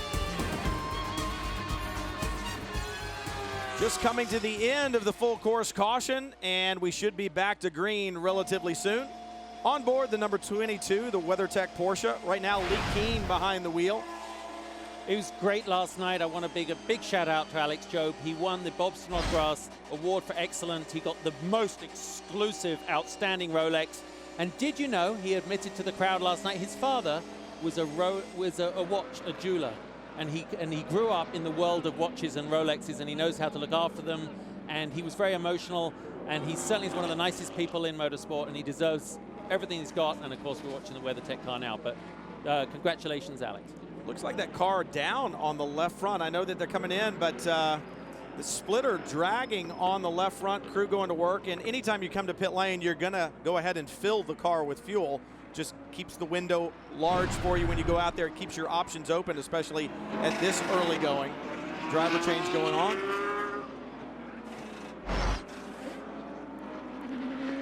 I think there's anybody in the pits that has more passion than Alex Job. Now, if you're a fan of sports car racing and you've watched it a lot, in years past there have been bungees attached to the shoulder harnesses that hold them up and out of the way. That is not the case this year. They've changed the rules on that a little bit, trying to make sure that that tension of the bungee doesn't help the belts come loose when you're out there on the racetrack. And what that leads to is a little more work for the drivers to get them on and get them sorted on these driver changes. Cooper McNeil now behind the wheel, and you can see there the slider system. Some of these GT cars have like a slider seat like you have in your regular street car. However, many of the prototypes, they'll use a different form, like a seat insert that will actually go in as like a lazy boy cushion going inside the seat to fit the different drivers. Talk about warming up your tires and scrubbing your tires here. Look at Brian Sellers there. It's not so much heating them up as just scrubbing them. When you're under caution, if the tires were hot, you pick up a lot of debris just trying to clean these off as we get ready to go back to green flag racing. And that's more of a workout than I've done in months right there with just turning the steering wheel on board the 07 Mazda. Quick correction, it's now Wolf Hensler behind the wheel. Brian Sellers started the race in the number 17. It's now Wolfie behind the wheel. Tom Long behind the wheel of the 07. We've seen representatives from several manufacturers today. There's John Doonan. We saw Jim Campbell a little bit earlier, Raj Nair. They're all here. This is a manufacturer's playground, and it's for bragging rights. They develop the cars here. They use them for marketing, and they use them for bragging rights, plain and simple. On board the safety car, the Audi R8 that will lead us back around. A little bit different this year. The safety car used to pull off just after the chicane. Now they come all the way around NASCAR 3 and 4, so it's going to not allow guys. They used to leap out of that bus stop chicane and be taken off hard on the power early. Now Scott Dixon, our current overall leader, has to wait a little bit longer, and that sets up the guys behind him. Fortunately, he's got his teammate, so I don't think he's going to feel too much heat from behind here, but you never know. Maybe Scott Pruitt wants the lead of this race. The pace car will pull to the left, and then Scott will have to wait until he passes a series of pylons on the right on the fence. We're going to see them in a minute coming up. And when he gets to that point, it is up to him, his discretion to go. And there I believe there's go, Calvin. Yeah, there were the acceleration cones, driver's right, and that allows you to then hit the gas pedal. And under these restarts, once it's green, you can overtake anywhere. You don't have to wait for the stripe, and you can see cars, various classes here. See the number 10 car looking to the outside. Ricky Taylor still behind the wheel of that car. Remember, they have traction control issues, so it will be a factor here as he tries to get those Continental tires up to temp. Especially when he goes around the outside. That's where a lot of the marbles are, and there's not a lot of grip out there. Cold tires. Wolf Hensler in that turquoise and blue Porsche down to the inside of the number 50. I'd say his tire warming was working in his favor there. He was very aggressive out of the box there going through that first sequence. Looking out the back of the number 3 Corvette. Yeah, Magnussen there. See John Edwards just got around the other way around. Orblin around Edwards there. Switch the colors up for this year. I've got to get used to it. Orblin always used to be in the black stealth machine. Now he's in the white car. Yeah, Dixon, Pruitt, Barbosa, Negri, all heading up onto NASCAR turn 1 and then into 2. Visibility is very interesting in these prototypes. It's not that great, but on the banking, you're looking up through the upper left-hand side of the windshield, and certainly they've got the best visibility when they're on the banking. Coming down the back straight, about 186 as they're going into braking there. That means the mid-corner speed as they're heading through the bus stop. You can see the way the car's compressed to the left there. Number 3 Corvette making short work there of Wolf Hensler on the way into the bus stop. Calvin, it's interesting right now, the tires, obviously they've just put new tires on, they're out there. Let's monitor which car, because it's going to be the same throughout the whole race, what brand, what car, what model can get up to speed quickest out of the box. Yeah, the Falcon Tire team came here to Daytona back in December, had a very successful test. They went away and we got cooler conditions that we have this month than they had then. And it's really got them outside what we call the window, the operating window where the tire was happy. And it's really got a lot of sort of like concerned faces within that camp because they felt so confident after that test. When they came back here for the test 2 weeks ago, it was cool. And when they're here for race week, it's been relatively cool. And they can't really get the car dialed in the way they had it before. It's such a few degrees of temperature will make a world of difference to how these tires and cars will operate. Look how much grip the GT cars have in the infield. That's one of the advantages to a more compliant GT chassis. In cold tires, they're much easier to drive on the infield than a prototype. It takes a lot more to get those tires up to speed. Saw Andy Merrick in the Delta Wing trying to work through. It's the 911 Porsche right now. Nick has Tandy moved in forward. And the Porsche is up to second. He's got around Jan Magnussen, so we saw him have that bobble in the tri-oval at high speed, risky maneuver, but he settled things down again. He seems to have some pace right now. The qualifying speed wasn't there, but in race trim, they have a very strong race car, defending race winners in that camp. You know, you talked about tire compounds earlier, and when in qualifying, just watching the number 17, the Team Falcon tire Porsche, they set their lap very quick. And it took a while for the Michelin shod cars. I wonder if they did start on those harder compound tires. Tandy has to go straight. He has to come to a complete stop here and then continue, try and filter into this traffic. He's got to be careful because everyone's going to use all of the road. That was actually very mature driving because the Corvette went by very aggressively late on the brakes, and he made a very sharp call. I tell you what, you don't typically expect Magnussen to be that aggressive, but maybe he's been put off a little bit by those moves that Tandy put on he and Gavin about 20 minutes ago. Remember, there was a little bit of argy-bargy, some trading some paint there, and maybe he wasn't happy about that, and he's willing to force the issue on Nick Tandy, but he looks pretty calm behind the wheel right now. No big deal. Yeah, and let's face it, it really matters now over the course of 24 hours. The fact that he went straight on at the bus stop and stopped, we won't even know it happened. But I tell you, the Falcon Tires car is so good. Wolf is so aggressive right now on the infield. And isn't it interesting, Falcon, with their development for a single car team, it's almost like the world's attention of that tire brand can be focused on how good this Porsche is. Well, they finished off last season on the tremendous high, winning Petit Le Mans for the second consecutive year. They almost won VIR. Giancarlo Fisichella just got around him on the very last lap, last couple of corners. Wolf Hensler couldn't quite hold him off, but the team was on fire, and many people believe that they may be the best bullet in the Porsche gun here this year. 2 factory cars shot by Michelin's and this Falcon tire car as well. Well, it's what we were talking about with tires and how good this car is right now. Shortly after the pit stop, new tires, the Falcons seem to come up to pressures, up to temperatures quicker than the Michelin's. I was wondering if Tandy had gone to a softer compound because he too was attacking pretty aggressively on the Corvettes, and that strategy, they're going to test back and forth right now and see which one works the best, file that information away and use it later. And all of this tire strategy, we're only talking about GTLM. The other 3 classes, Prototype, Prototype Challenge, GTD, they all run a spec tire from Continental Tire that works great in all conditions, but in GTLM there's absolute tire warfare. At Le Mans, Michelin had just turned last year 1 million miles. That is development and data in every single situation. But at Daytona, they have 20,000 miles. So they are really rookies here at the moment with this compound and construction of tire.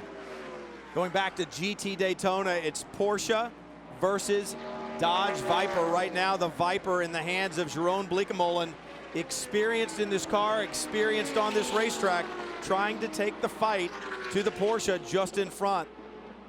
Yeah, the Viper's looking very steady out there. I mean, obviously they gained a lot of knowledge from last year's race program.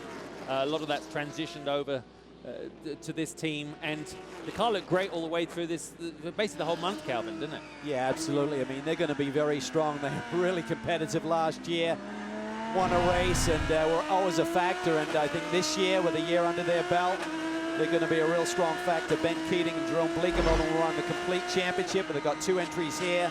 A lot of the Viper factory guys are completing their lineup for this particular weekend.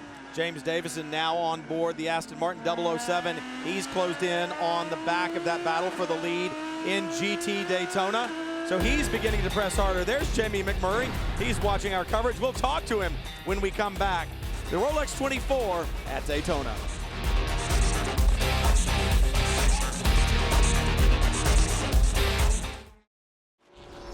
Got some good battles going on here at Daytona, but tonight the #1 contender in the light heavyweight division is looking for another shot at the title, but his road to a rematch runs through one of the most vicious fighters in the UFC. Gustafsson versus Johnson headlines a full card of epic bouts on UFC Fight Night. It's live, it's free, and it's only on Fox tonight, 8 p.m. Eastern. Those guys are absolutely brutal. Right now, Scott Dixon out in front in the 0-2. But I'm thinking, Chris, Jamie McMurray would like to put a Rolex on his wrist. Well, I know he'd like to put a Rolex on his wrist, and he's going to be up in that car next. And over the years at this race, only 2 drivers have won the Rolex 24 and the Daytona 500. That's AJ Foyt and Mario Andretti.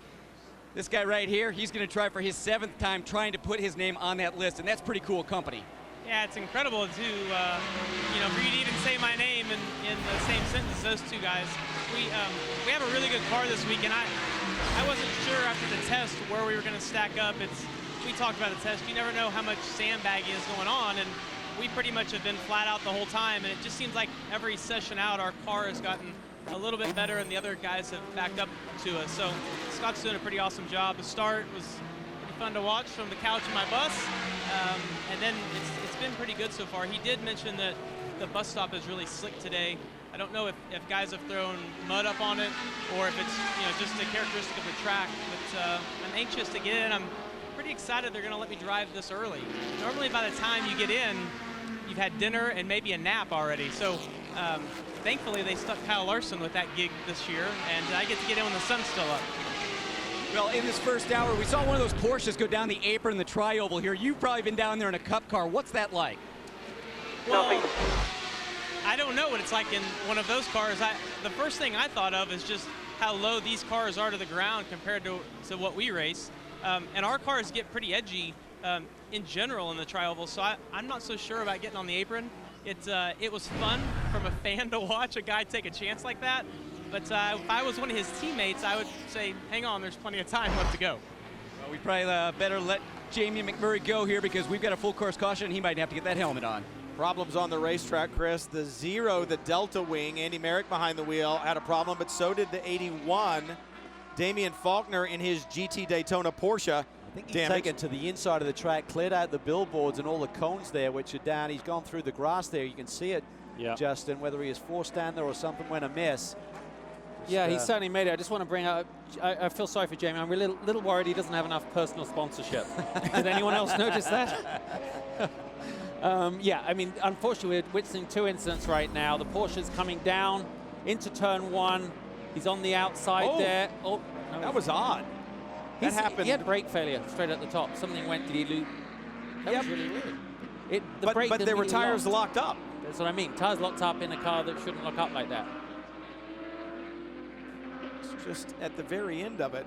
But that was well up on the tri-oval when the rear of the Tully's Coffee GTD Porsche came around, and then I must say, normally an accident at that point would be driver forced, but that was not his fault. Something happened. It didn't look like he was braking particularly late, and it looked like the inside left just immediately locked up. And it wasn't cold tires or anything. He had several laps on the board. Damien, one of the most experienced drivers in one of these Porsches, so not usual that he makes a mistake like that, so you'd have to think something was amiss. But I don't think the debris, even though it looks bad, it's just those little signage boards and cones. So you see all the cars running through that minefield of debris right now. I don't think there's anything within that mix that should cut down any tires. Let's check in on pit lane with Matt.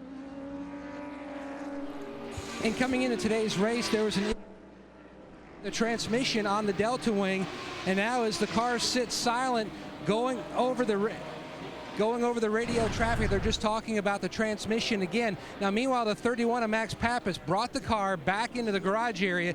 Now, earlier, here's 2 different issues. The steering failed amiss, something didn't feel right, but also was bottoming out. And now they've taken the nose off, and they're replacing some of the front suspension parts on the 31 Whelen Corvette. So already problems with multiple cars. You see a prototype challenge car off to the right there beside the Delta wing. They've had an issue. Great thing about this racetrack is if you stay to driver's left when you have a problem, you can get the car off the racing surface. And a lot of these back roads, they can get you back to the garage. Yeah, if you're on the infield, do not go to the island in the middle. It's a no-no. If you turn right, they ain't going to get you.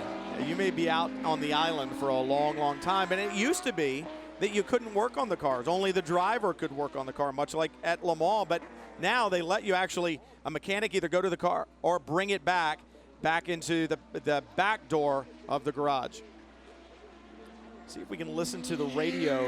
I doubt it'll help too much, but I'll give you a bit of a heads up of what happened. Braking into turn 1, dog to dog on a 6th and 5th, and then the 5th and 4th. Then stuck in 3rd gear.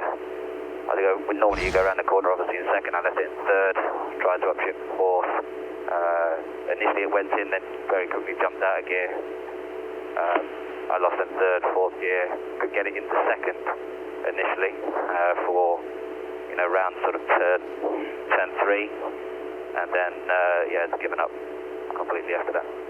It's a pretty full description there from Andy Merrick, who's behind the wheel. Stunning start that he had, lots of speed in that car, but this is literally a brand new design transmission from EMCO that was literally put in the car after the test. They tested it 2 weeks ago. They went back to their shop in Braselton near Road Atlanta, put the new gearbox in, new drivetrain, new rear end, new suspension. They tested it at Road Atlanta. They felt good with it to come here, but early days. Well, early problems for Delta Wing and others. Do they have time to get them repaired and get back into the battle? We'll find out from the Rolex 24.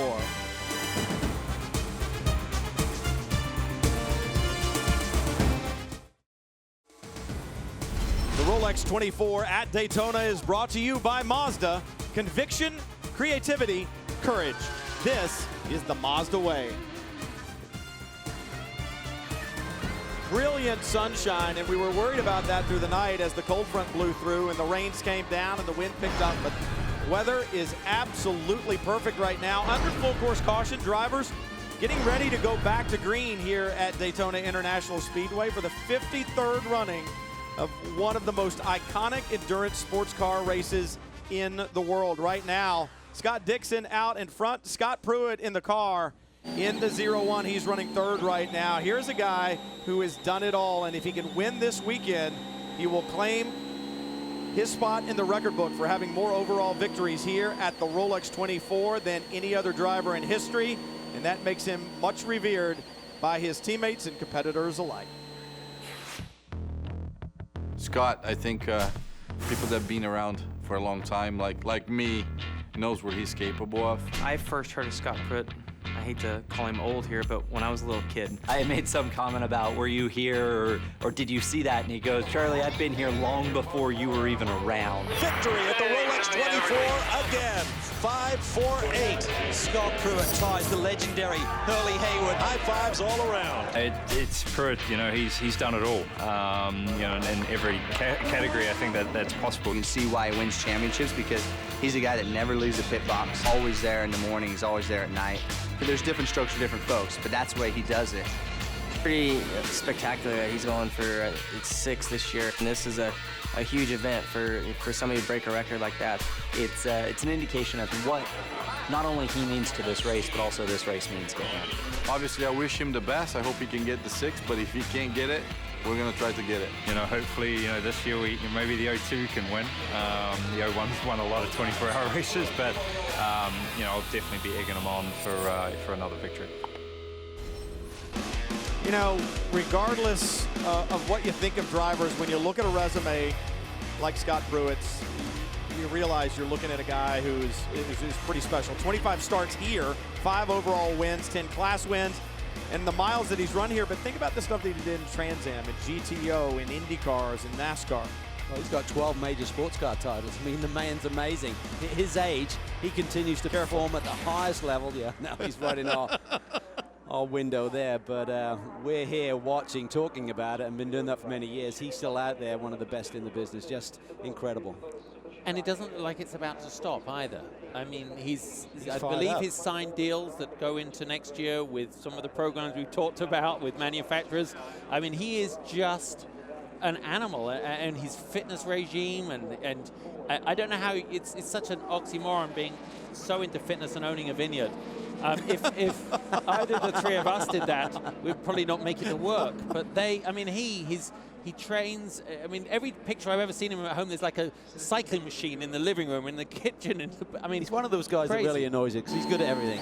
He and his wife write kids' books. They're bestsellers. He's got wines getting 96 ratings and stuff. It's like incredible. But I think he's invigorated this year. There's been a shake-up. We haven't really spoken about it much so far in the Ganassi camp. Memo Rojas, who won 4 championships with Scott, has moved on. He's running with the Delta Wing program for this year. They brought in Joey Hand, who had been for many years with BMW. Big mo for Joey now to join Scott. They're 2 boys from California. They live less than an hour apart, and they've gelled very quickly. They won this race back in 2011 together.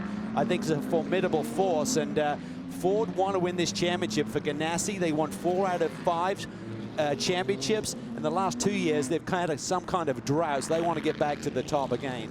Well, I think, too, when you look at Scott Pruitt and Joey Hand, you've got the master, and certainly Joey Hand is no beginner at this. He's very accomplished race car driver, but Joey can look up to Scott. Scott can feel comfortable in handing down some of his experience to Joey because he knows the next one in line. Well, Scott says, I'm going to do 1, 2, maybe 3 more years, but he realizes that his time is coming to a point, and I think Ganassi are looking for someone to replace Scott Pruitt. Joey's still in his prime, mid-30s, so he was a great choice, and it'll be interesting to see how things work out. Yeah, AARP don't offer race insurance. On board, there's James Davison in the 007. Talk about a car that's been fast. We said 5 pole positions in a row now. And yeah, that qualifying session here on Thursday, not yesterday, on Thursday, boy, there was a red flag in the middle. He had to get it done in 1 lap, and he made it happen. 5 straight poles dating back to last year.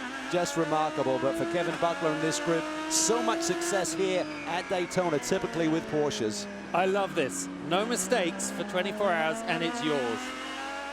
The sticker there on the roll cage in the car. If James Davison can read that, that's concerning to me, but I think maybe the crew guys could read it when they go in. But that's the thing. It's not just a mistake on a driver's part, making an error out on the racetrack. We've seen some of those already. It's every tire change, every time they put oil in it, every time they put fuel in it, every time it comes to pit road, every time a hand touches it, you've got an opportunity to make a mistake. Yeah, I was talking with the teams earlier. You know, we all have throughout the weekend.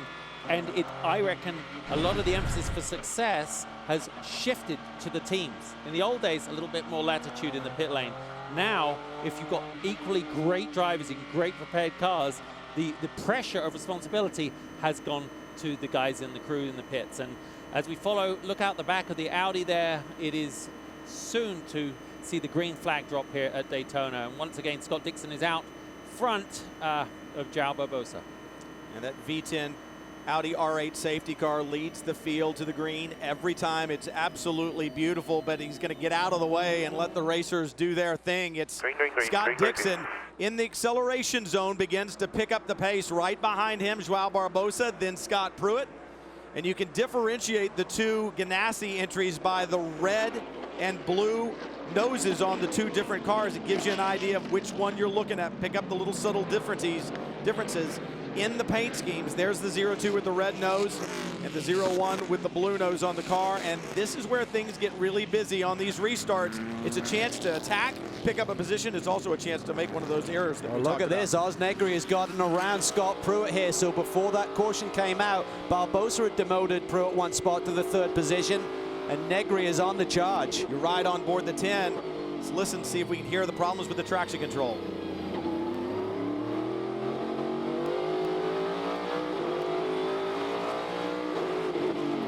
Little wheel spin off the hairpin. Yeah, I just texted with Wayne Taylor, obviously Ricky's father, down on the pit box. I said, how's the TC? He said, well, we had another issue which we've fixed. We're now working on the TC, so they need to get the car back to pit lane. There's some adjustments in the cockpit, but they really just need to reprogram things. We're understanding another Chevy-powered car, the number 90, VisitFlorida.com team, is having similar issues. So something is amiss with the Chevys right now, but the Action Express car looks to be running strong in 2nd spot there. And the traction control, Justin, it's not just a little something to make you feel comfortable. The teams find speed by utilizing these tools, adjusting the traction control just right so you're not wearing out tires, you're not losing time, but you're able to get in the throttle early and fly off of the corner. You'd think, wouldn't you, as a layman, that you want as much traction control as you can. Well, actually, they have dials for yaw and traction control on the steering wheel just to be able to dial it back to the minimum. You want the minimum intervention with the maximum effect. And as we watch the Corvette monster train come down on the tri-oval there over... Oh, just a little split. That was an interesting move up the banking and then down the banking. Yeah. Predictability is all you're asking for when you're behind someone on the super high speedway here. Looking out the back of Jan Magnussen's car, I believe, at the Falcon Tire Porsche. That was Johnny Molam in the pole sitting number 16 prototype challenge machine who made that move and ducked between the two Corvettes. He didn't want to lose too much ground. He let one through and he said, I'm not just going to sit here and let you freight train me. So he was reluctant to lose that lap time because through this infield you can see he's now got back around Ollie Gavin and he didn't want to lose too much ground through the infield. Right now the Corvette's running first and second in GTLM, but right behind you see that Porsche Team Falcon Tire Hensler on the hunt. It'll be interesting to see with the restart, is he very quick for the first 3 or 4 laps like we've seen it in the past when the tires are cool? Hungry like the wolf, man. Here he comes, and look who's right behind him. Another man who just really has the bit between his teeth, always when he's behind the wheel of a race car, Bill Auberlen. BMW, it's a strange start, the sort of month for them. They're quick, but not super quick. But we've seen reliability from them wherever they go. And right now, you can see they don't have the top end on the straight. That car has a very large frontal area. The sort of mass to move through the air is large, but amazing under brakes. Quick through the bus stop, super quick, right up the back. Gonna try and catch the toe as they head up onto the banking. But you can see he just gets dropped a little. Yeah, short wheelbase on that car, really has great handling. They made some modifications to the front end of that Z4. It looks a bit more bulbous. You think, well, that's going to create drag, but it exits the air better and more efficiently from that front bumper design. They're also twisting the motor a little bit higher this year to be more competitive. And there you see him, he's in the draft, inching up on Wolf Hensler as the Corvette boys go side by side. Magnussen looks to the outside of his teammate, Ollie Gavin. No, I don't think that was actually an attempt to make a pass. I think it was just a chance to get outside, give yourself a little room in the braking zone perhaps for Magnussen. Not saying that he wouldn't have taken it if it had been there, but I don't think it was a serious attempt. It certainly wasn't an assault. I thought Auberlen, though, with enough draft, was going to be able to try to get a move on Wolf Hensler in the Team Falcon Tire Porsche just in front. That was not to happen. Scott Dixon still leading Joao Barbosa right behind, beginning to put pressure. Ford out in front, then the Corvette of Barbosa, then the Honda Power Ligier of Oswaldo Negre in third. And this number 60 machine that we're looking at right now, trying to chase down Joao Barbosa, is the car that everyone has been talking about this month. Mike Shank made the decision to purchase this car from the Owen Roque Performance Group over in France. This Ligier ran here last year, had a lot of speed, and now he's got Honda power as well as a potent combination. And boy, oh boy, it looks beautiful. It's a sexy-looking race car, and they're even sexier when they're fast, Justin. Yeah, they are. It's so funny. This is such a good-looking car. And Michael Shank, when I saw him out there, you know, he always has a strong confidence about him, doesn't he? He knows his business here, and they certainly know how to win races. But, you know, when you watch the Ganassi cars out there, Brian, when just that structure of the team, the way as he goes down the inside there, they talk about quiet confidence, but theirs is based on an awful lot of success. No one's taking huge risks now, I've got to say. We haven't talked about the Patrón car at all, but the number 2 is definitely slowed out there on the super speedway. This car did not run at the test. It came to Daytona during the roar at the Rolex on a crate.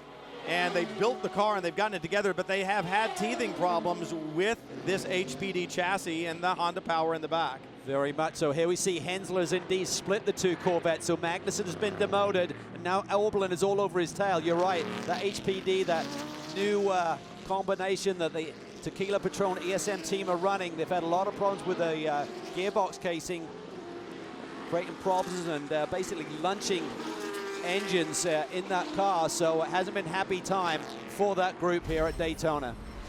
This is the look down into turn 1. Magnussen on the outside, Gavin on the inside.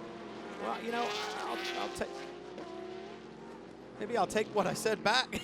Yeah, it was a pretty stout attempt. Yeah, Magnussen wants the lead. I think he feels he got a little bit more pace. He can see guys coming, and there you see the consequence of that. He gets out in the gray, out in the marbles where there's not enough grip, goes a bit sideways, and suddenly Wolf Hensler is through. So I think he was getting frustrated, feeling that Ollie Gavin was maybe holding him up a little bit. Got a great run here down the back stretch here, Justin. Yeah, of course, the inside line for the bus stop. There's no way that Corvette isn't going past, and there's no defense there from Hensler. That's just solid driving. Corvettes do have the pace out there. At this stage in the race, we're just under 2 hours in. They really need to keep, themselves clean. Don't put a wheel off. Don't touch anyone. They almost did. Well, Doug Feehan, the program manager, he has a very specific set of rules when you come into one of these 24-hour races, Justin. You've been there. He says, don't hit anyone, don't hit anything, and they nearly hit each other, so that's a double no-no. Good battles throughout the racetrack, and we still have a long way to go. Just over 22 hours left, and there'll be plenty of coverage that you can watch. 4 different classes of cars here at the 53rd running of the Rolex 24 at Daytona.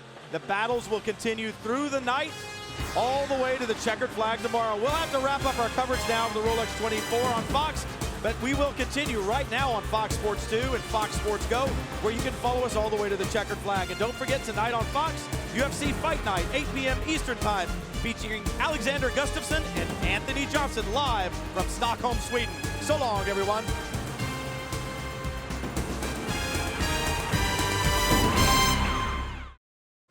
After massive overnight rains, the Florida sun broke through and together with a nice Atlantic Ocean breeze dried the track and gave us perfect conditions for the 53rd running of the Rolex 24 at Daytona, opening round of the TUDOR United SportsCar Championship for 2015. Welcome to an absolutely gorgeous day here at Daytona International Speedway, where we are not quite 2 hours in to this great endurance sports car race. Here's a look at the prototype standings at this point in the race. Scott Dixon, Tony Kanaan, Kyle Larson, and Jamie McMurray lead the way in the 02 machine for Chip Ganassi Racing, followed by the defending race champions, Joao Barbosa, Christian Fittipaldi, and Sebastian Bourdais in the Mustang Sampler Corvette DP. In the prototype challenge class, identical cars, engines, and Continental tires, Johnny Mollum, who took pole for that class in a bit of an upset with his team, leads over the Martin Plowman-led squad. In the GT Le Mans category, the faster of the 2 GT classes among 4 classes in today's race, Corvettes 1-2, Magnussen, Garcia, and Briscoe ahead of Oliver Gavin, who had the number 4 C7R on pole, Tommy Milner, and Simon Pagenaud. And in the GT Daytona class, a great mix of the world's greatest car brands, the number 33 Viper is right up front in the hands of team owner Ben Keating. Hello, everybody. I'm Bob Varsha, along with Justin Bell and Tommy Kendall. We hope you saw our opening 2 hours of this race on your local Fox affiliate. Justin, you were on that broadcast team. Your impressions?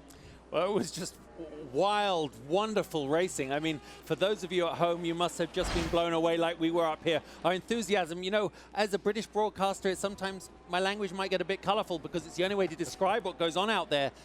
The pace of the cars, the closeness of the action. Did you see Nick Tandy in the Porsche with the Corvettes, Tommy? I mean, that's as good as it gets this early on. Well, how about Corvette to Corvette? That's the one that got my attention, because generally they have a unspoken rule amongst Corvettes that they don't race, they don't pass for position. I think given the name, I haven't gotten confirmation, but I think given the way GTLM has evolved, when Brian was saying, I don't think Magnussen's really looking, I was thinking to myself, I think he is. There's a language that the cars have, the way they move and the inputs and so forth, and I wasn't surprised that he made a real bid later on. It's going to be interesting to watch that one develop. You get the idea. Even among teammates, getting to the end of this race in first place is primary. It is a huge international event in addition to being the opening round of this year's TUDOR United SportsCar Championship.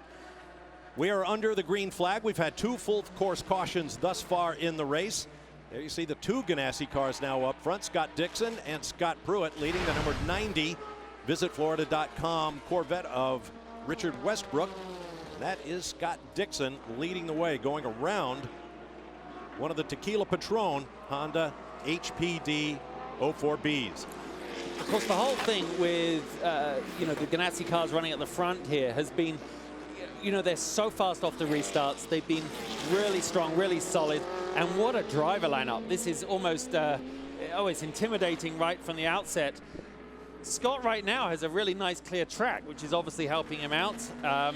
But right now, we're just hearing the 01 is joining the pits, and you can see, Bob, that's hopefully going to be a standard stop. Second stop for the 01 machine. Chris Neville is there. And Bob, we saw Scott Pruitt come in about a lap earlier than the 02 car for the first stop, and Scott Dixon comes in the next lap or so. We can see that this 01 car pitting a little bit early, just going to do 4 Continental tires, blowing out the radiators right now as they're finishing up fuel, but Scott Pruitt staying behind the wheel. And on his way goes Scott Pruitt, winningest driver in the history of the former Rolex Grand Am Series, a 5-time winner overall here in the Rolex 24. He shares that record for most overall wins with Hurley Haywood, who's working with a team here this weekend. If Scott could win his 6th, he will take sole possession of that record.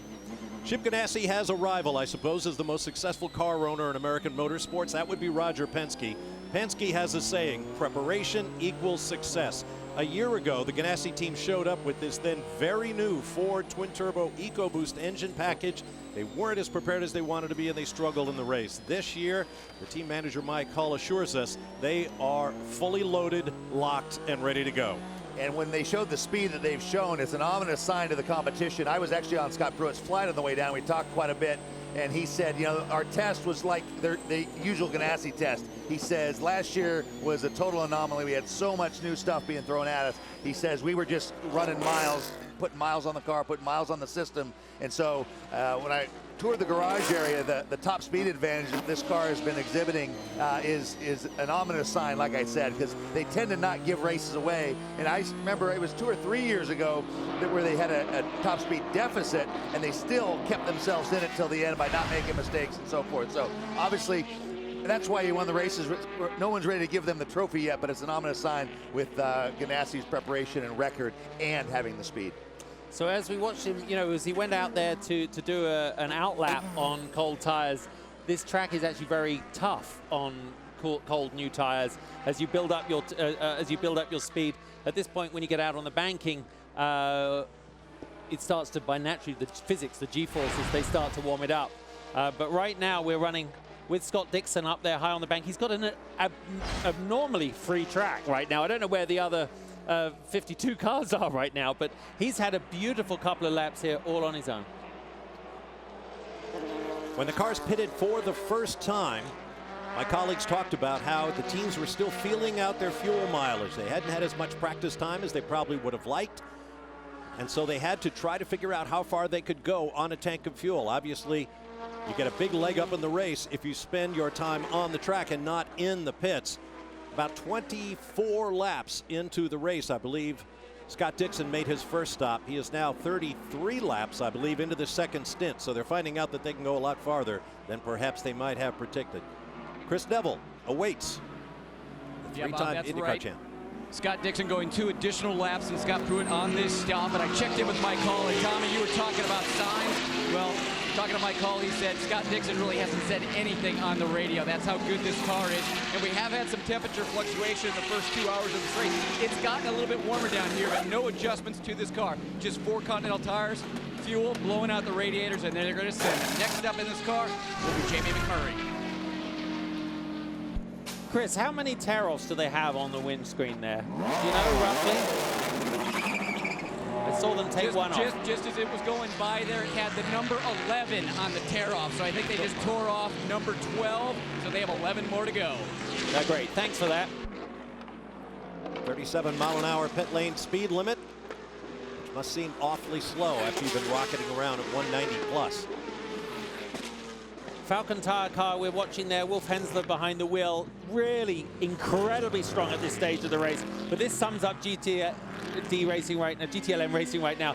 Porsche, BMW, I mean, and behind them, of course, in front you have Corvette. I mean, it's just tremendously competitive. The BMW, Tommy, is quite interesting to me because we talked about it in the show just before.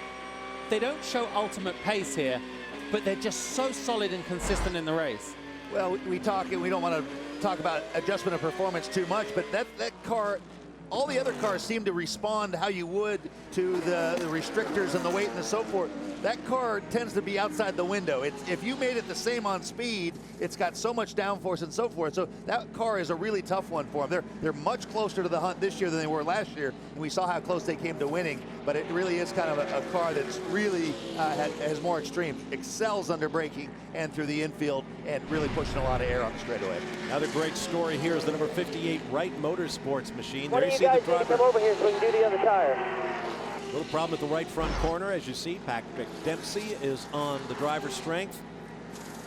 They worked a deal with the famous Brumos Porsche team, which hasn't been seen in the sport for a couple of years, to wear the colors of the number 58, made legendary by Peter Gregg and Hurley See Haywood. where the transponder is. So show Charlie, go around to the right front.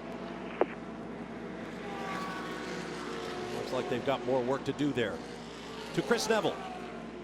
Well, Bob, right before the top of the hour, we saw the number 2 car going back to the garage, the Tequila Patrón HPD, and I checked in with that team, and Ed Brown, the team owner, he told me that it was an engine. He doesn't know if they're going to be able to get it fixed, but that team has really had problems since they took ownership of those cars. He said that's the 8th engine they've blown up.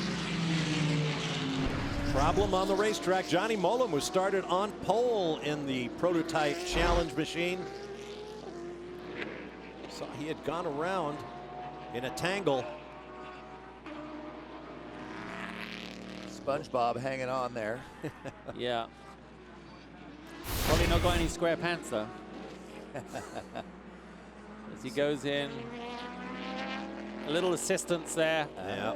Lucky not to be collected by the Porsche behind. Very lucky. The Porsche behind, a completely innocent victim. That's the Park Place Motorsports machine, number 73.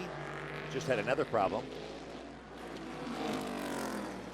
Dr. Jim Norman driving right now in that Porsche. Didn't catch the number of the PC car that turned Johnny Mollum. As you see the shadows already over the banking at turns 1 and 2 on the NASCAR Super Speedway. Here's a different incident. Number 4, GTLM Corvette running second in class. Oh, it looks like he just pulled over a little bit, Tommy, on the front of the Park Place car there. That's, oh, I mean, whether the car went wide, I don't know. We'll never know the truth of that one. Oh, my God, this is terrible. Rear left corner of the number 4 BMW. That looks like more than just a tire down, too. Yeah, it does, doesn't it? Oh, no. Okay, wow. We should just wait like half a second before we make that comment. Look, that's... He's close enough, though. He's just heading on to NASCAR 3, so he's very close. Bill knows how to get a car back when it's this. He's carrying a lot of speed. Can you see right now? You can see the tire starting to move back on the rim then. You don't want it to come completely off because it'll shred the rear end of that car. And that's the hard part. He feels like he could get out and walk at this speed. He's still probably going 60 miles an hour. So here, like you said, he doesn't have that far to go, but they need to coach him on the radio to just be patient because he's already going to lose a bunch of time. The new rules make it easier to get back on the lead lap, so he just needs to make sure he doesn't have that tire shed and do some bodywork damage. I think he was 4th in the GTLM class at the time all the drama began. And he and Tandy were about, I was going to say, he and Tandy were about to get friendly.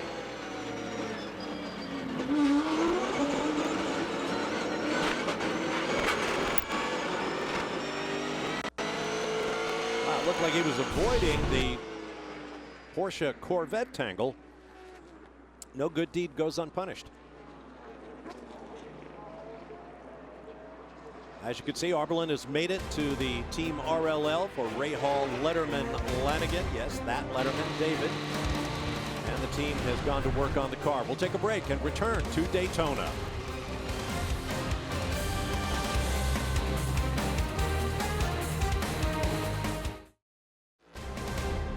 Welcome back to a beautiful Saturday afternoon at Daytona International Speedway, the world's center of racing.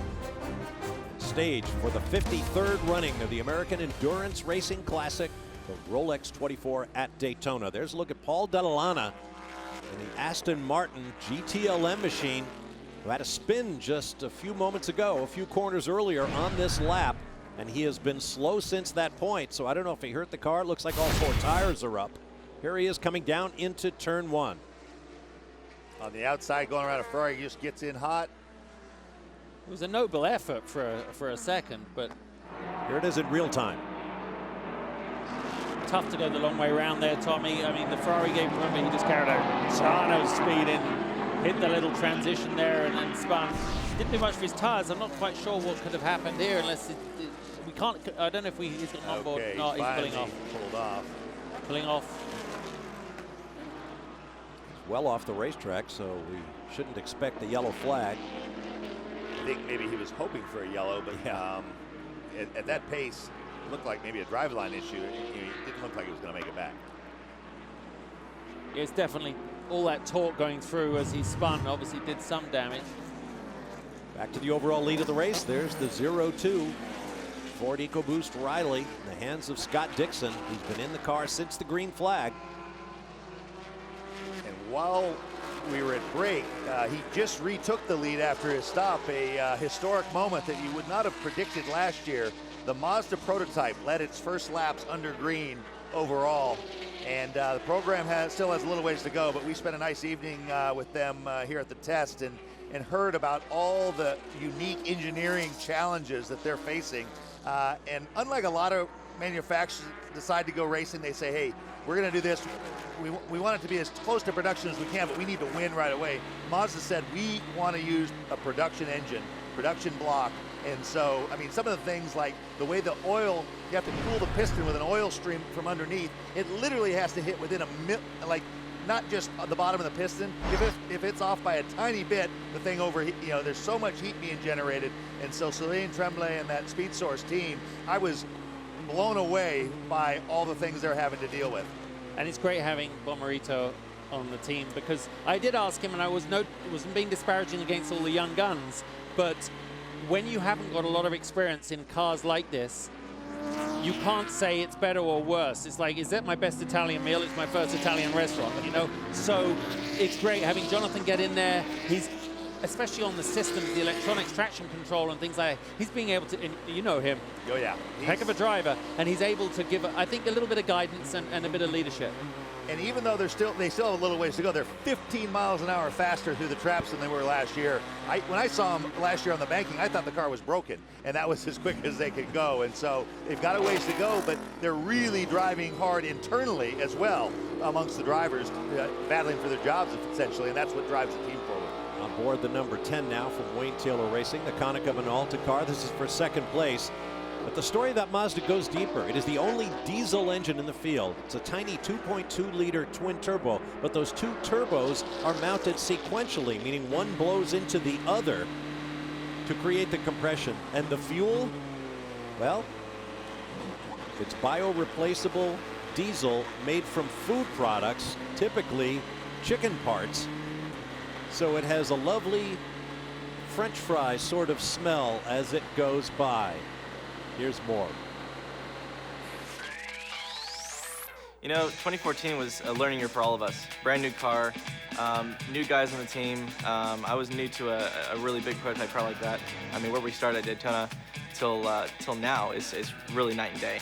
Now we've come to year 3 with the diesel engine. Again, we have a huge upgrade with the engine, and we're looking forward to good things this year. And Mazda's doing things that nobody's done before, so it's all groundbreaking technology. Our SkyActiv Mazdas have some of the smallest engines in the field, very fuel efficient, but the biggest strengths for the program are the fuel mileage and then also just the team itself. We do have Jonathan Bomarito coming back to the Mazda program. They welcome me back, and I'm back home, so to speak. How about this in his young career? Jonathan Bomarito will see the checkered flag at the World Center of Racing. Mazda goes back to victory lane in Daytona. Winning the 24 Hours of Daytona in 2010 is definitely the highlight of my career at this point, and to be back driving a prototype with Mazda is very special.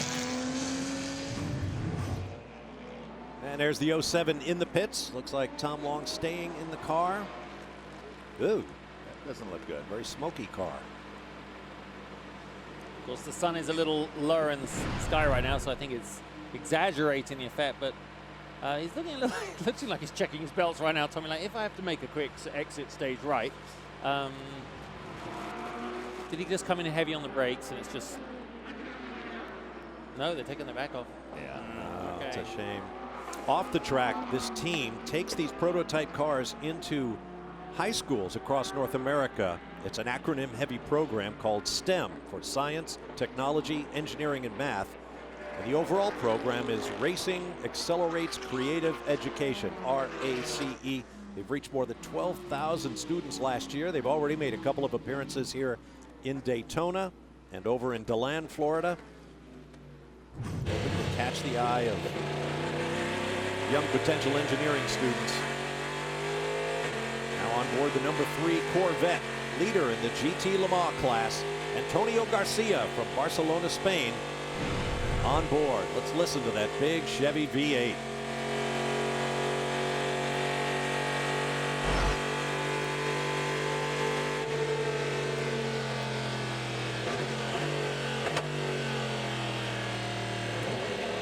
lifted way early. I'm wondering if he's in some sort of a fuel-saving mode. He gave up a lot of space under braking there. Oh, no, looks like might be an issue. We've had a big shift of the Leo drivers pitting this lap.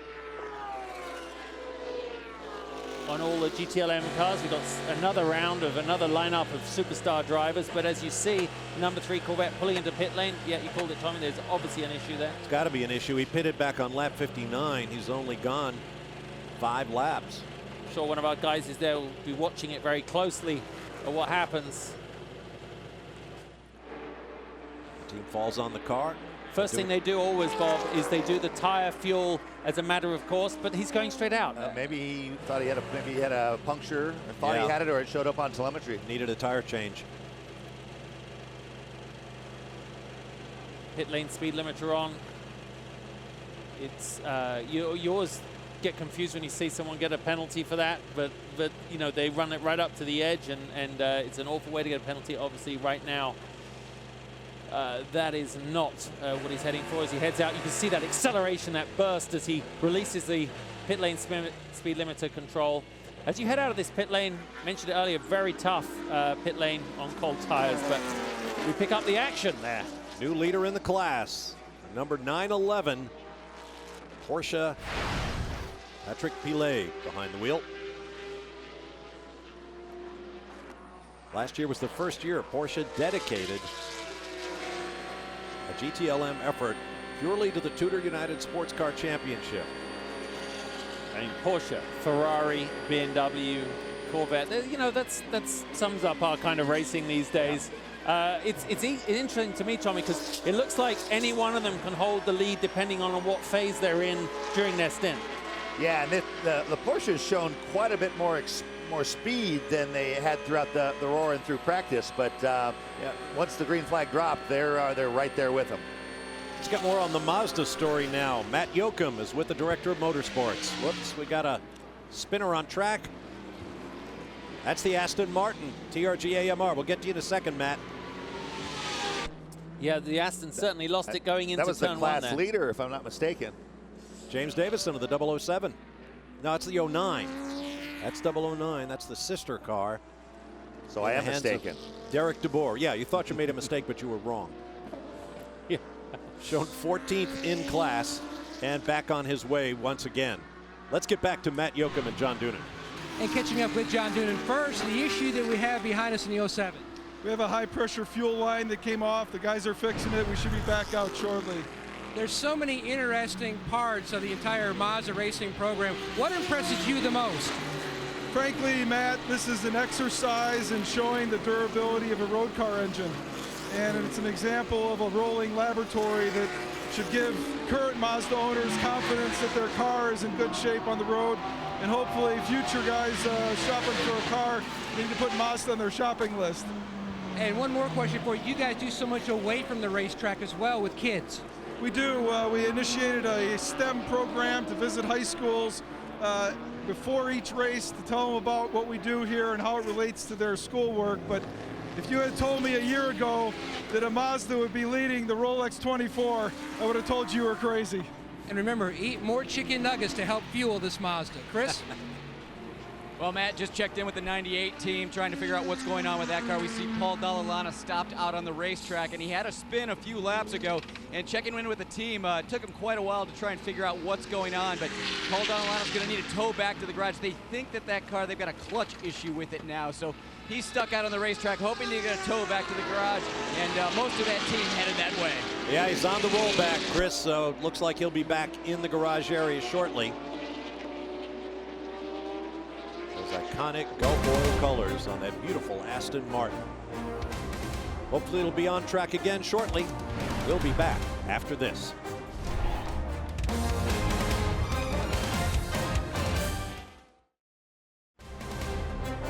Welcome back to Daytona International Speedway on our third hour of the 53rd running of the Rolex 24 at Daytona.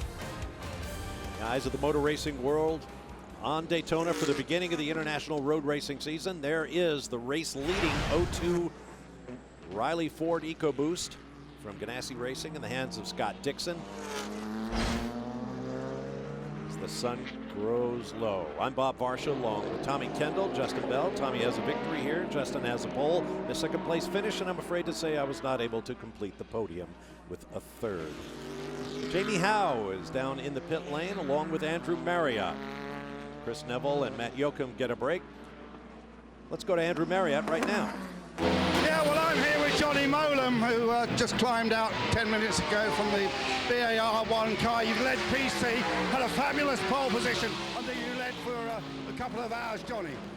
Yes, pole was, I must admit, pole was very sweet. The SpongeBob car did well. Who would think the sponge was so aerodynamic? But basically, I enjoyed the race. Colin had a really good car to start with, and then I was eking it back and forth a bit like in qualifying, and then we took the lead, managed to hold the lead for my whole double stint, didn't take tyres at the second at the fuel stop, kept going. It was a bit tricky at the restart. Some of these GT cars, they have every right to be out there as well, but so quick in a straight line, difficult to get past them, but really, really good race so far. Tom got in the car and then he had a spin. I think Bob said it was you, but you're already out of the car. But you are not the big star in your household anymore, because your daughter Serena is one of the big rising stars of ballet. I think we might have a couple of pictures of her even. Just tell us what happened and how she's been dancing on the West End stage in London. Yes, she's been into ballet ever since she was a tiny little girl. As you may be seeing these pictures now, that's her on stage in the West End in London at the Coliseum in the English National Ballet, doing the Nutcracker, playing the junior lead of Clara. And you're right, she's a little star in our family now, so all focus on that. And obviously my son Reese as well with his music. So they're going to take over and hold that baton, and nothing to do with racing, which is good for my wallet. Absolutely. Back to you in the booth. I imagine all those years of art school on the way to becoming a professional ballerina has probably put a dent in that aforementioned wallet. Well, was it just me, or does SpongeBob look like Andrew Marriott? He's got a big smile and Take little legs. exception to that. You resemble that remark, do you, Andrew? Good to see Johnny Molam back here racing in North America after a 3-year absence. He's the 2013 European Le Mans Series champion. He was slow-moving Ferrari on track. Mac Griffin in the number 49 car. Yeah, Rui Gras, who I actually finished third at Petit Le Mans with 2 years ago. Very fast driver. Actually, one of the has got more miles in Ferrari 458s than anyone else. There's a lot of not development work, but sort of client track work with Ferrari, and just one of those annoyingly fast Italians. Well, he's not Italian, is he? But Portuguese, actually. Southern Europeans. Isn't it great? This just shows Jordan Taylor, the number 10. Barely an hour ago, we were talking, oh, they got electrical issues, they got things going on. They've obviously cycled that through, sorted them out. We heard from Wayne Taylor on a text Calvin got that they had actually sourced the issue. They did a complete electronics reset of the ECU, and I guess it's worked because they're looking pretty sporty right now. Cars are getting like, well, they are electronics, but when all else fails, just turn it off and turn it back on. Right. But I you talked hit to it Jordan, as well, like you do the TV. I talked to Jordan yesterday, and he was kind of down in the mouth. I said, "How is it going?" He says, "Not well." And they had gotten no development time, chassis tuning, I should say, because they were chasing that traction control the whole time. And as we see a shot, it looks like a flat left rear on the number 93 Viper. Man, it's just one drama after another here. And we're still very, very early in this twice around the clock odyssey. We had such a clean first couple of hours, and it's as though this third hour has suddenly resulted in more unforced errors, people running a bit wide. Yet when you look at it across the board, Tommy, we got some top guys in the top cars. Would we say we're starting to see some of the more gentleman drivers come into the or non-professionals into the other cars? In this case, this might be, I mean, this is only his first race in this type of car, but this is my Trans Am teammate, two-time champion Cameron Lawrence. He's what I like to refer to as the sneaky silver. He's a silver-rated driver, but he is a pro. Okay, yeah. But I think you're right. In both the PC class and GTD, if you look down the scoring monitor, that is true. A number of the owners, gentlemen drivers are, not in this case here with Dion Van Moltke, but a number of them are starting to cycle through. We're still seeing mistakes from the pros too, so I can't pin it all on them. It's also the sun is starting to go down. We're now looking at about 4:30 in the afternoon here on the East Coast. It's a beautiful day. Just so you know, We were very worried, everybody. This morning we had rain, it was gray, it was dark, the cloud cover was barely above the tower here, and now it's turned into a spectacular afternoon here at Daytona International Speedway, with forecast to be very cold tonight. That's going to bring in, not just demanding for the teams, the drivers love it, the teams, but the tires, the way they monitor, the way they do the pressures and things, Tommy, they're going to have to really consider that. Now this is second Rolex 24 for one of the stars from Australia, Shane Van Gisbergen. And he said he was surprised that more of his V8 brethren did not come up to run the Rolex, but I can relate to what it's like going the other way. This is only a second race in a left-hand drive car, and it's not as big an issue as before with when you had H-pattern gearboxes and so forth. But there's little things, your internal gyro, if you're a sedan guy here, you're used to in a left-hand corner, your body gets a hair higher as it rolls. In a right-hand corner, it gets a hair lower. That's flip-flopped when you drive on the other side of the car. So in a prototype, it doesn't matter. A Formula car, obviously you're in the center, and he commented on that, and I thought I was kind of crazy. You can see he's a big guy too. At least he's got paddle shift on the car. If it was a stick, he'd be shifting with his right hand. His V8 supercar in Australia shifts on the left, another adjustment. Actually, the hardest thing I've had to do was drive that V8 supercar. That was back when they were H-pattern. Do an H-pattern shifter with my left hand. Okay. They're gonna get after it again. That's a little PC being on PC, actually, as they go through there. But it was all caused as a catalyst off the Porsche in front. That's Alex Popoff in the Starworks Martini car. Had a spin a little bit, or a couple spins a little bit earlier. So an eventful, and that's these one of the SpongeBob cars that was in pursuit. Going through there. The SpongeBob references come from the fact that Tommy Dreese, who's on the driving strength of that second car in line, has a company that does Hollywood promotions for upcoming films. And he has a close association with SpongeBob. There's our friend and colleague, Dorsey Schrader. He told us he's been having trouble after 12 years out of a car getting in and out of these very tightly designed DPs. Did we show that shot just so we could rib him later? Yeah. I guess there's Dorsey walking away. Oh, it's so good to see him here, and he's driven really well, hasn't he, Bob? Yes, he has. After the layoff, dropped 20 pounds for the drive. He's having a great time, but he'll be the first to admit, I am getting beaten up in the race car as well. We'll be back.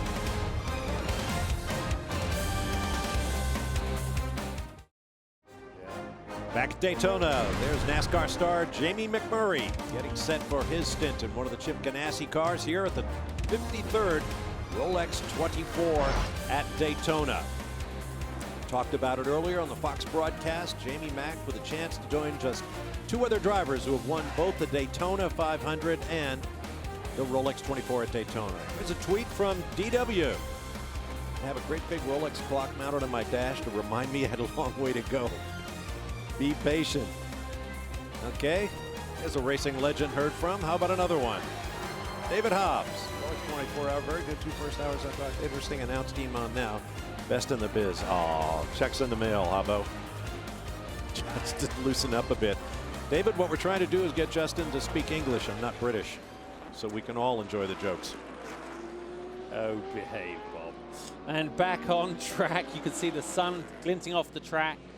Late afternoon here as we ride with Scott Dixon, who is running at a very solid pace. They're all in the 41s when they get a clear lap, Tommy. That seems to be the pace that they settled in. To give you a home an idea, we've got the timing scoring monitor in front of us, so we have the benefit of that. Their fastest lap of the race was the second clear of that at 40.2. So they're running about a second off at this stage in the race. That's traffic, that's conditions. I mean, it's just also the rhythm of the race, isn't it? And we had a green track with the rain beforehand, so it'll be interesting to see how it develops. But that's getting with it, only a second off, and there's no such thing as a clear lap except for the few after a caution period. Well, earlier, before we went to break, we saw our colleague Dorsey Schrader bringing the number 50 Daytona prototype to the garage before he climbed out.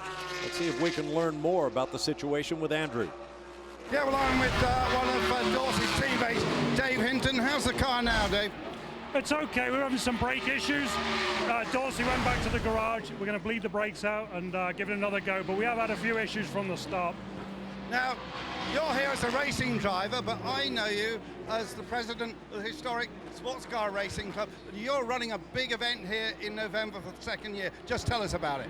Yeah, November the 14th, 15th, we're doing a classic 24-hour race where we divide 6 decades of racing into 6 groups and run them an hour at a time. So the first group out will have 2 or 3 GT40s, 9, 10 Porsches.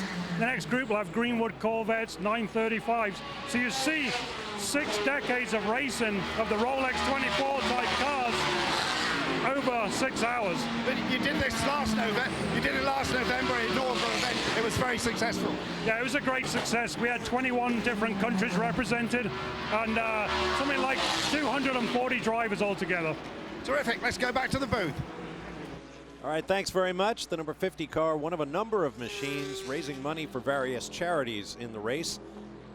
Alzheimer's research in the case of the number 50 Highway to Help car. If you'd like to learn more, just put Highway to Help into your search engine and check it out. I was here for that historic 24-hour race, and what jumped out at me was the quality and the number of cars that were shipped all the way over the pond for a vintage race. And it just, having grown up at Daytona, I know Daytona, the Rolex 24 is a big race, but if you go over to Europe, it's right up there with the Indy 500, Le Mans, and Monaco as far as they're concerned. And it really, because it's in your backyard, you think, oh, I know it's a big race, but it's not as big as those other ones that I've never been to. But that really showed me. I mean, it was unbelievable, the level of equipment that was here, and I expect next year, or later this year, will be even better.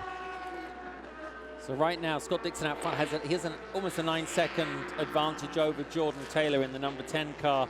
We're watching everyone stream through the bus stop there. There's been some unforced errors. There's been some mechanical issues, but definitely driver change. As we watch the 5 up high in NASCAR 3-4, they're going to be pulling off, I believe, this lap for what should be a standard stop. And driver change. Rob Barbosa commits to the pit lane. The Mustang sampling Corvette Daytona prototype. Reigning series champions, winners of the Tequila Patrón North American Endurance Cup, and defending champions at the Rolex 24. Is that Christian getting in? I think it probably is. It's just great, isn't it? This is one of these teams, rather like the 10 car, when you just see a synergy between drivers occur that makes them really formidable, because they have this level of confidence in each other that is outstanding and certainly worked in their favor last year. Here's the pole city car for the race, put there by Oz Negri Jr. The all-new Michael Shank Racing Honda HPD Ligier JS P2 car, based on the LMP2 regulations, written by the Automobile Club of the West for the 24 Hours of Le Mans. This program only came together December 1st. They got the car, did their testing. A remarkable effort by the whole Michael Shank Racing organization to put the car on pole for this race, and touch wood, it's been a pretty good race for them thus far. What a showcase. They came in at about that exact same spacing. Both drivers were in the car from the start. Now they've both pit crews changed them out and driver changes in about the exact same time, which in the P2 car is no small feat. It's a really small opening to get in and out of the P2 cars. There was a change where you don't have the extra time waiting to do the fuels and tires separately, so there's a lot of pressure on the driver changes, and it's worth watching. Sorry, I was about to say, Bob, interesting to follow this. We'll watch it after an interview coming up. Who's better out on cold tires coming out of the pits? Because very challenging, very demanding, and different cars at different demands. Problem here for the GTD Turner Motorsports BMW. Yeah, a little bit of a block there in the middle of the bus stop. Going slowly. Could be a pit stop coming up. 10 cars in. Here's Jamie Howe. It's a clean scheduled stop for these guys right now. Jordan Taylor will stay behind the wheel of the car. Crew very quick getting to work. 4 Continental tires already on. Fuel still going in. Driver Jordan just taking a deep breath right now.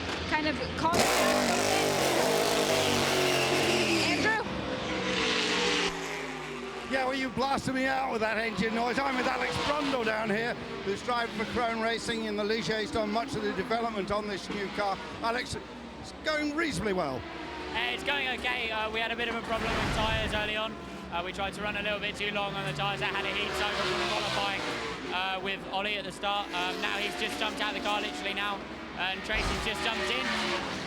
So we'll see how we go from here.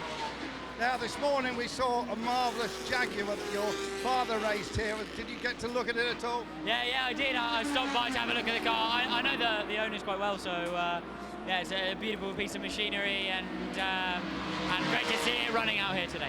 Well, these days you don't get any advice from Dad, do you? If he does a bit of driving, it's the other way around. Well, you know, he's at home today, but I'm sure there's loads of advice sitting on my text messages on my phone, but I haven't read any of it. So, no, he still helps me a lot. He's always working in the background on my behalf, and I've got a lot to thank him and my mum for being here, you know, in this position.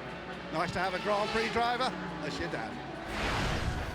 Father, of course, Martin Brundle, had a long Formula One career, raced sports cars, won at Le Mans, has raced here at Daytona, and is very proud of son Alex. There's Tracy Crone, oil man from Houston, Texas, with another example of the Ligier P2 car. This one powered by a normally aspirated Judd engine as opposed to the turbo in the number 60 car. My conversation with Alex Brundle yesterday, he said that the P2 car is pretty user-friendly for a gentleman driver like Tracy Crone. It basically does exactly, Tracy said, almost always exactly what you want of it. Sometimes, you know, it stops, it goes, and so forth, and he says it usually turns like you want it to. But they did say the issue with the P2-based car and the way it does uses its tires on cold tires is their big challenge. Scott Pruitt coming off pit lane. You saw him raising his chin to get the visor opening in his helmet in the shadow of that EcoBoost logo across the top of the screen. Sun getting very low. A lot of glare in the eyes of the drivers as they come off turn 4 of the super speedway and face west into the setting sun. A lot of darkness here at Daytona, but that's all still to come. The sun's still high in the sky over North Florida.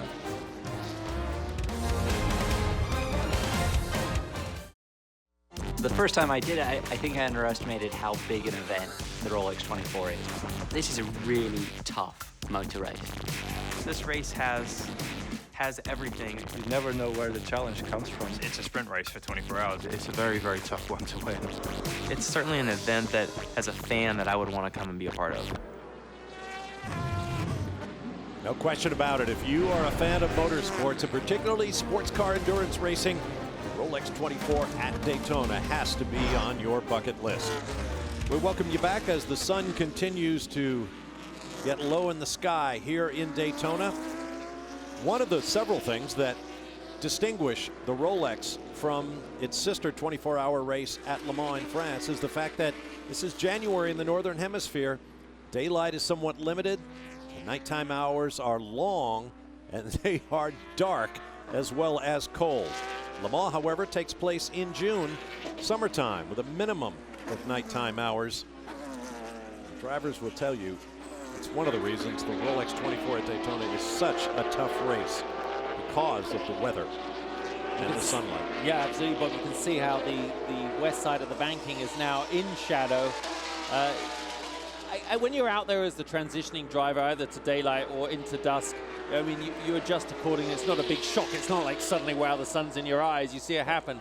But definitely as you're coming down, when we're watching the Falcon car going right now, the Porsche making its way through the bus stop. But in a minute, we're going to have a view out the front when he comes down through the tri-oval, and pretty much you go blind for a second. Well, you hit the nail on the head. If you're the guy that transitions all the way through, it's not a problem. But if you have a driver change like we just saw in both Ganassi cars, and you're trying to get into your rhythm, you're trying to settle in, car might be different than the last time you drove it, and you have to deal with this right away, it's a lot. Yeah, Patrick Long is behind the wheel, I think, right now, isn't he? Which is, you know, one of the most experienced, successful American Porsche drivers ever. He's making a nice pass around the outside. And of course, having just got out of what was the leading Ganassi car, I believe Jamie has one of the top drivers. Yes, that's Scott Dixon, who just climbed out. He handed duties over to Jamie McMurray. Scott, one thing we talk about in 24-hour racing is the unknown. What do you know now about this racetrack? I think we know that, you know, we're trying to see what the pace is. I think that's the hardest thing, to see who's holding back, who is holding back in qualifying. But just a big thank you, everybody on Team Target, obviously, and Ford for, you know, giving us a decent car today. A lot of emphasis now on us to try and keep it in one piece. I think if we can get to the end, you know, we should be in with a race, you know, hopefully for a watch. But it's definitely difficult conditions out there with the sun. But the traffic doesn't seem to be as bad as other years. Thank you. Well, Scott Dixon looks fresh as a daisy after 2.5 hours plus in a very hot race car. Yeah, it's really annoying, isn't it? I mean, the old generation sports car drivers, I mean, I grew up watching my dad, who's as strong as an ox, get out looking like he needed, you know, medical treatment for only about 10 minutes, and then he'd get it together. But definitely, that was a very analog era. Major advancements in every area, including driver comfort, heat management, all the above. God, look at that multi-class. Every class in the field is going through that little kink there as they head down into International Horseshoe. That is great. Now here's a note, things are getting a little crowded here on Fox Sports. The Big East basketball game between Georgetown and Marquette over on Fox Sports 1 has gone into overtime. So that game is going to switch here to Fox Sports 2. We're going over to the Fox Sports Go app, where you continue to watch our live coverage. If you have the app, watch us there or download it. We'll see you again in a moment from Daytona.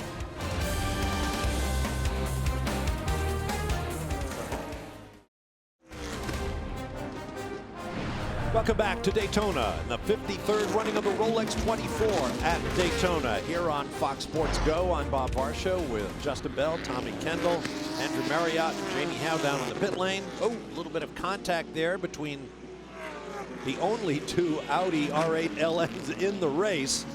That's the 45 Flying Lizards machine that we saw stricken and parked on the racetrack, bringing out the first of the two full course cautions we've had in the race thus far, and right now it's not exactly at racing speed. Let me point out that while we're on Fox Sports Go, as I said before the break, through the end of the Georgetown at Marquette Big East basketball game, soon as that overtime is complete, a winner is decided, we'll be back on Fox Sports 2, taking you up to 8 p.m. Eastern time tonight, and we'll have 2 more hours on Fox Sports 1 before we sign off for the evening and pick things up tomorrow morning at 7 a.m. to watch the sunrise and take you all the way through to the finish of this great race. Yeah, you may wonder why the 66 DP is sitting there, but when you bust the chicane, the bus stop as we call it on the back straight, you actually do have to come to a self-forced and self-policed stop before you release yourself. And if there's a lot of traffic coming, and I think in his mirrors he just couldn't see there with the sun. Anyway, not a big deal, he's back on track. But well, it's an interesting choice, but I think it's indicative of a greater change in terms of the officiating approach. Rather than having an official there, which is pretty much standard, they said, we are going to leave that up to you. I think it's indicative of Bo Barfield and his new approach, that they're going to try to be much less officious this year and try to get out of the situation as often as possible. As the leader in the prototype challenge class, Steven Simpson for JDC Motorsports in that Orica Chevy. Pit stop for the 911. Jamie Howe is there. The crew is ready. They've been waiting for the last couple of laps. This car, though, for this early on in the race, there is some significant wear and tear already going on with this 991. 4 new Michelin tires are on. Patrick will be staying in the car. The team did have some tape out ready. I don't see that they're going to be using that here. Nope, no tape. Andrew? I'm still talking Porsche here. I'm with Damien Faulkner, who is running in the GT Guitar. You were in second place when you just brought it in a few minutes ago, Damien. But earlier in the race, we saw you have the most incredible spin. It went around about 10 times from about 180 miles an hour. You've changed your overall since then. Yeah, thanks, Andrew. We were running well. Our first stint actually was a bit tricky. We didn't have the best set of tires for some reason. We couldn't find the grip. And then in the second stint, I was going really, really well. We were up, I think we were running very strong in 4th position, right behind the leaders, and easily keeping with the leaders. And then, as you rightly said, I had the most mammoth spin I've ever had. It was the wildest ride. We believe that I spun on someone's oil. We believe it was from the Delta Wing that just broke its engine a short while in front of us, and I mean, we're doing over 180 miles an hour, and as soon as I touched the brake pedal, I was sideways. It was the highest speed spin I've ever had. I think, to be honest, I think we're very, very lucky to be still in the race, because had we have connected with something at that speed, it would be good night car, good night Damien. And good night GB Autosports efforts here, but unfortunately we're still in it. I mean, I completely Fred Flintstone the tires. I had to stay out there for an extra couple of laps, but it was terrible. The car is... Okay, we'll just stop you because we must get to Jamie Howe. Thanks very much, David.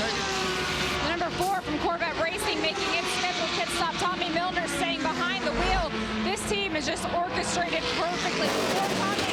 You hear him under fire now. Before Tommy came in, Brian Hoy, the crew chief for this team, went out over the wall, reminded each of his guys, make sure your visor's down, your gloves are on. They were all so calm during that pit stop. It went to plan. It was perfection. This is another team that had the same problems the Ganassi boys did last year. Not quite enough time to make the preparation they felt they needed to race in January. They had come over from the old Tequila Patrón American Le Mans series, where they were used to not having their first race until March at Sebring, Florida. Of course, we'll be there for that race as well. But when they had to sort of adjust schedules to be ready third weekend in January, that kind of upset the apple cart a little bit. It's almost like your circadian rhythms. You get used to doing the certain things at certain times of the year, certain times of the day, and so forth. And you know, you're used to not getting fired up till March, and it's an adjustment. They used to sit home and watch this on TV. Now they're in the middle of it. Formula One fans, here's an old familiar face. Well, a young familiar face, actually. Giancarlo Fisichella, Ferrari to his bones. Yeah, I mean, we've got familiar and used to him being in the series now, and he's had some great success in it. But you have to go back and remember just quite how good he has been. And I mean, in Formula One, it was great watching him. I was a big fan. So it's great seeing him out there leading the category. But back to what I said earlier, I think any one of these GTLM cars can lead at any given moment. They all can run the same pace. So talking with the crews earlier, definitely got the impression that they feel the pressure, Tommy. They could lose the race more significantly or affect the outcome for their team, for their drivers, more than any other year. And here's an example of this pit stop. See, the car's a little close to the pit wall, but they can't be too far away from the pit wall because they want to run the hose as short as possible. The shorter the hose, the faster the fuel flows. So it's one of the games. How close do you want to cut that? You have a shorter hose. It gives you less room for error if the car stops short or long or further away from the wall. Literally everything affects everything else in this sport, and the more you dive into it, the more you realize how much thought goes into every single aspect. And that was the very experienced Lucas Luhr who got a little bit too close to the wall. Word from the stewards is the number 45 Flying Lizards Audi, who've already had a raft of problems in this race, are now going to get a drive-through penalty for exceeding the 37-mile-an-hour pit lane speed limit.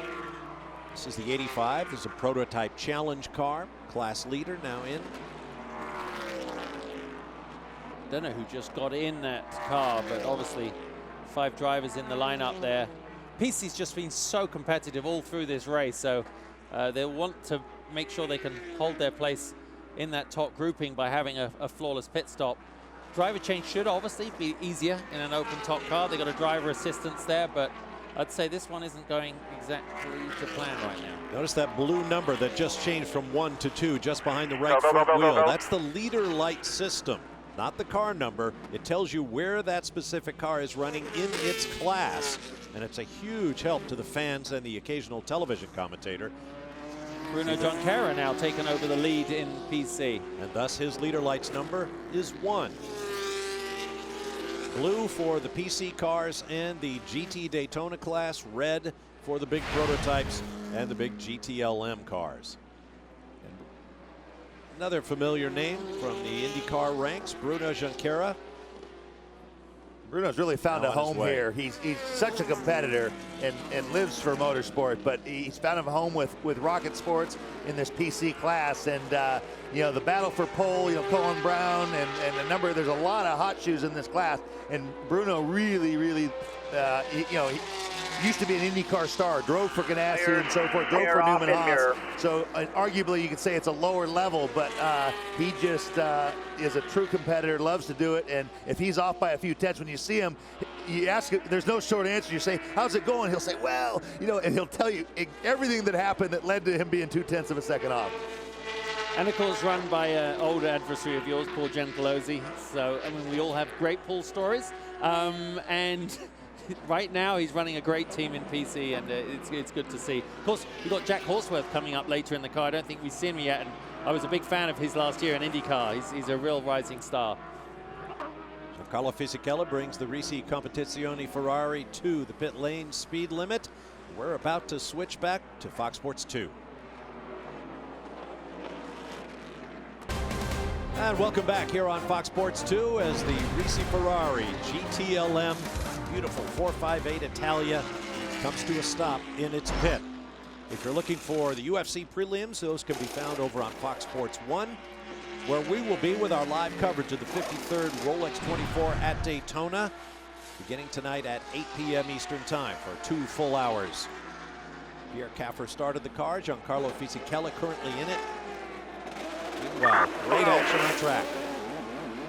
While he was sitting there in the pits, the Corvette of Antonio Garcia went past, took the lead in class.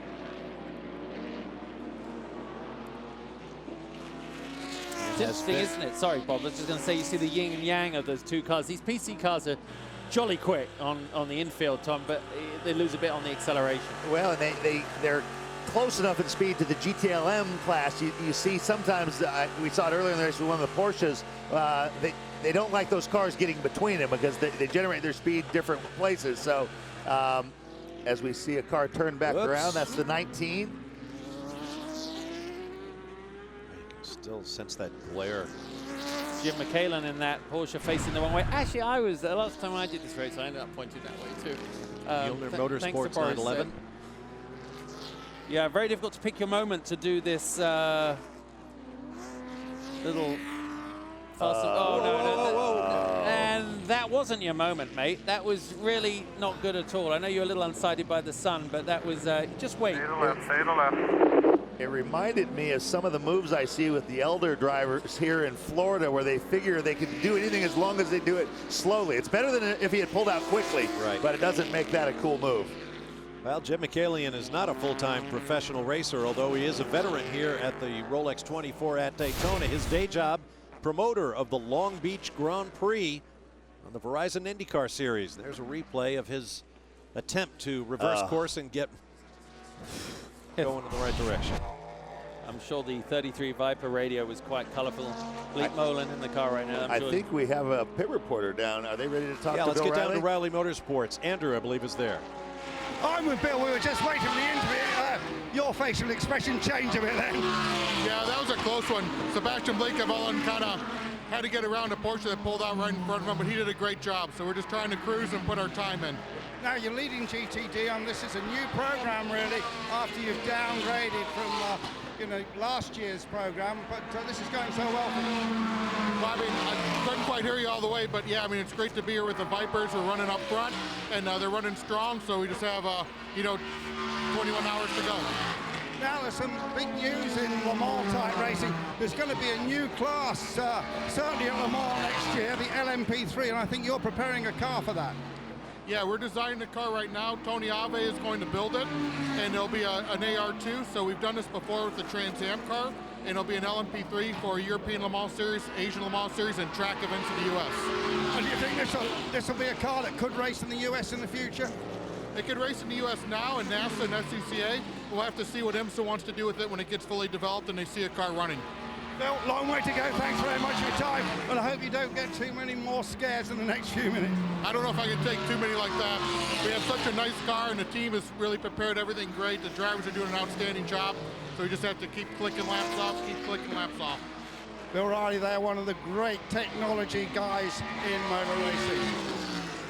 And this is a case, technology transfer goes both ways, and this new sponsor, TI Automotive, is one of the suppliers. They supply the fuel tanks and pumps for the production Viper. They actually were able to take the race fuel pump that had been used and cut it the size about in half, lower weight, higher output, and lower draw amperage-wise. So as we see another Corvette coming in, or a Corvette coming from pit, Jamie Howe is there to call the 3 pit stop. Yes, it's another standard pit stop as well. Fuel, tires, Antonio Garcia will stay in, but one thing that you did see is they pulled the windscreen off. As the sun sets, it's just like in your street car at home. When you get that glare on the windshield, you can't see, and it's so important this early on in the race to stay out of trouble. So just making sure that as we head into the nighttime hours, it's a clean windshield, sport inventory tires, clean stop. Wasn't quite as smooth as it could have been. He saw the right front wheel changer. Dan Binks, who knows these cars backwards and forwards, was looking around. He may have had trouble finding the nut to go on the wheel or something. I'm not sure exactly what. I talked to Dan before. This is his 30th year over the wall changing tires. He says, I'm not sure how much longer I can do this, but come this time next year, I think he'll be going for 31. He's written a great book about his life in motorsports, he and his family, including his time as a crew chief for one Trans Am champion by the name of Tommy Kendall. We'll take a break and return to Daytona.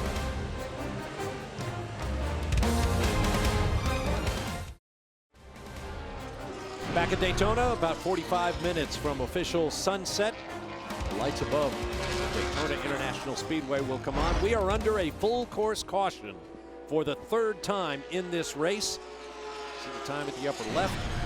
There is the reason. Jim McCallion, who we saw have a brief spin earlier, has come to a stop. They've lost drive in that Mueller Motorsports Porsche 911 GT America. A little bit of a fire going on near the right rear wheel. Meanwhile, let's get down to Jamie Howe in the pits with Wayne Taylor.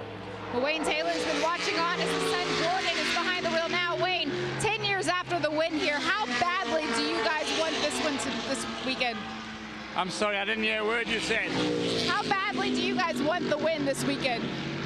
Yeah, it's pretty bad considering everything that went wrong in practice and qualifying. The team's done a great job, and we have all our sponsors here from Konica Minolta, Chevy. And, you know, we started out the first stint, we had a problem, but we seem to have fixed it. The Fords have a little bit more power than us, but, you know, the first 18 hours doesn't really count, so we're just trying to nurse the car for 18 hours and stay on the lead lap and then see where we are tomorrow. You talked about those problems that you had in practice. What was the biggest one? Electrical problems, and everybody knows when you have an electrical problem, it's like the biggest problem you're ever going to have because you really can't find it. And the guys thought we'd had it fixed, and we went into the race, and we had a problem right on the first outing of Ricky, and that's why we had a bit of a longer stop, and we managed to rectify it. Now it seems to be running perfectly.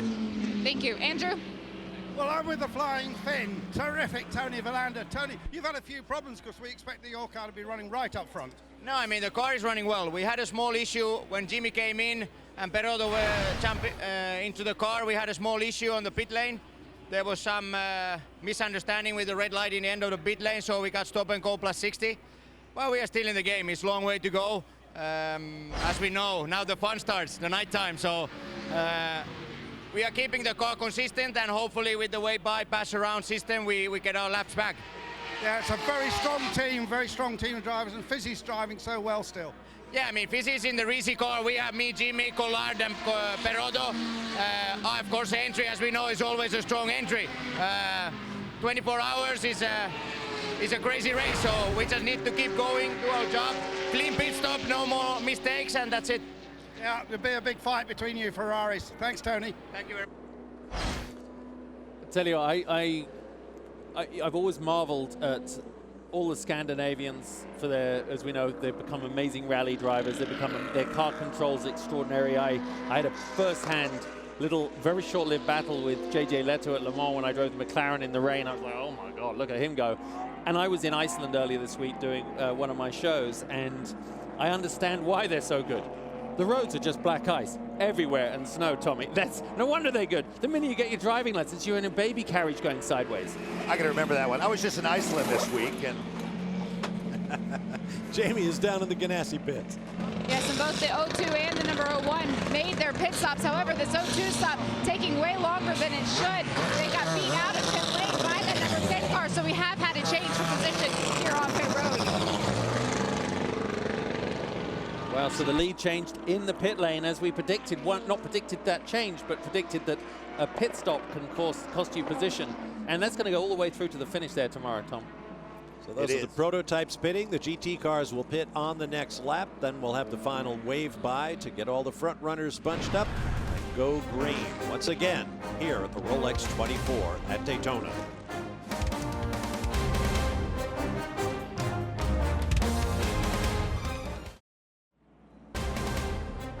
Back at Daytona International Speedway and our continuing Fox Sports coverage of the 53rd Rolex 24 at Daytona, opening round of the TUDOR United SportsCar Championship, as well as the Tequila Patrón North American Endurance Cup. More on that as we go along. On board with Tristan Nunez, one of the Mazdas. A Lola-based chassis built by Multimatic in Canada. Watch his eyes. He's got his visor open, and as he comes into this glare, he'll occasionally put up his hand to shade his eyes, rather than raising and lowering the visor. It's a good burst. Or the number 24 BMW GTLM. Lucas Luhr, winningest driver ever in the former Tequila Patrón American Le Mans Series that joined with the Rolex Grand Am to create the TUDOR United SportsCar Championship 2 years ago. Yeah, great to see Lucas get that big contract there. I mean, he's so excited about it, and he's going to be doing a lot of racing over in the States. Over in Europe as well as the States. Really cool. On board with Jordan Taylor in the family machine, the Konica Minolta Corvette DP for Wayne Taylor Racing. Meanwhile, Andrew is with the team owner, one of the newest cars on the grid. I'm with Scott Sharp, of course, won this race 21 years ago. Time flies, Scott, but now you've got this brand new program. Bit of a learning curve, I think. It is. A lot of it's come really late. Our car actually was finished last Sunday.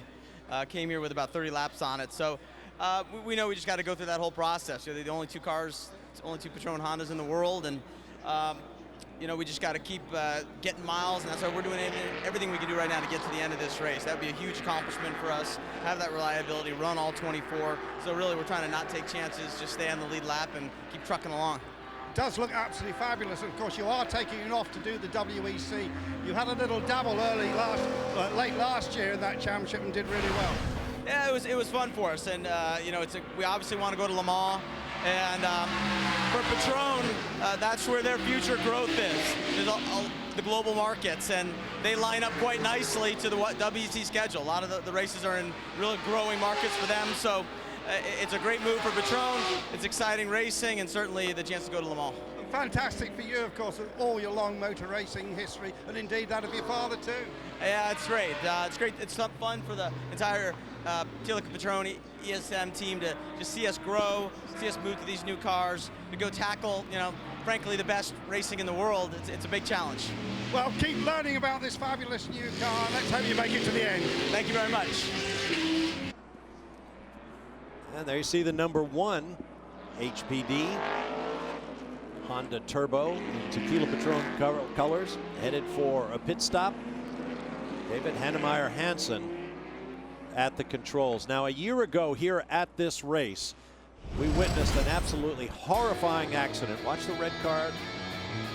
That was Memo Gidley driving a Corvette Daytona prototype, crashing into the back of the slow-moving Ferrari. Absolutely massive impact. He was unsighted by the car ahead of him on the road, had no chance of avoiding the Ferrari. And he suffered very, very serious injuries. He's been through a long rehab process, still continuing that process, and we're proud to say that Memo joins us now on the phone from his home in California. Memo, Bob Varsha here. Can you hear me clearly? Hey, Bob. Great to hear from you. Well, you sound great in terms of your voice. Tell your fans out there how you're feeling and what your situation is now. Well, I tell you, from a year ago or even like 8 months ago, even 6 months ago, I mean, it's just so much better. It's a million times better than it was. And it just allows me now to get out and do things that I enjoy and just not be under so much, pain, which was definitely affecting my mood. Hey, Memo, it's Justin here. Last year I was in the booth, and I don't know how we got through it, and it was so shocking, and it's still shocking when we watch the video now. What's it like for you to watch your accident back? Well, I don't really remember it at all, so it's almost like when I watch it, it's like somebody else is driving the car, and to me it just reminds me of sort of the pain shortly after that. But the accident itself, I feel sorry for who was in the car. It just happened to be me. Hey, Memo, this is Tommy, and having been through something similar, it broke my heart when I heard one of your updates, and you were clearly in a lot of pain, and it really came through.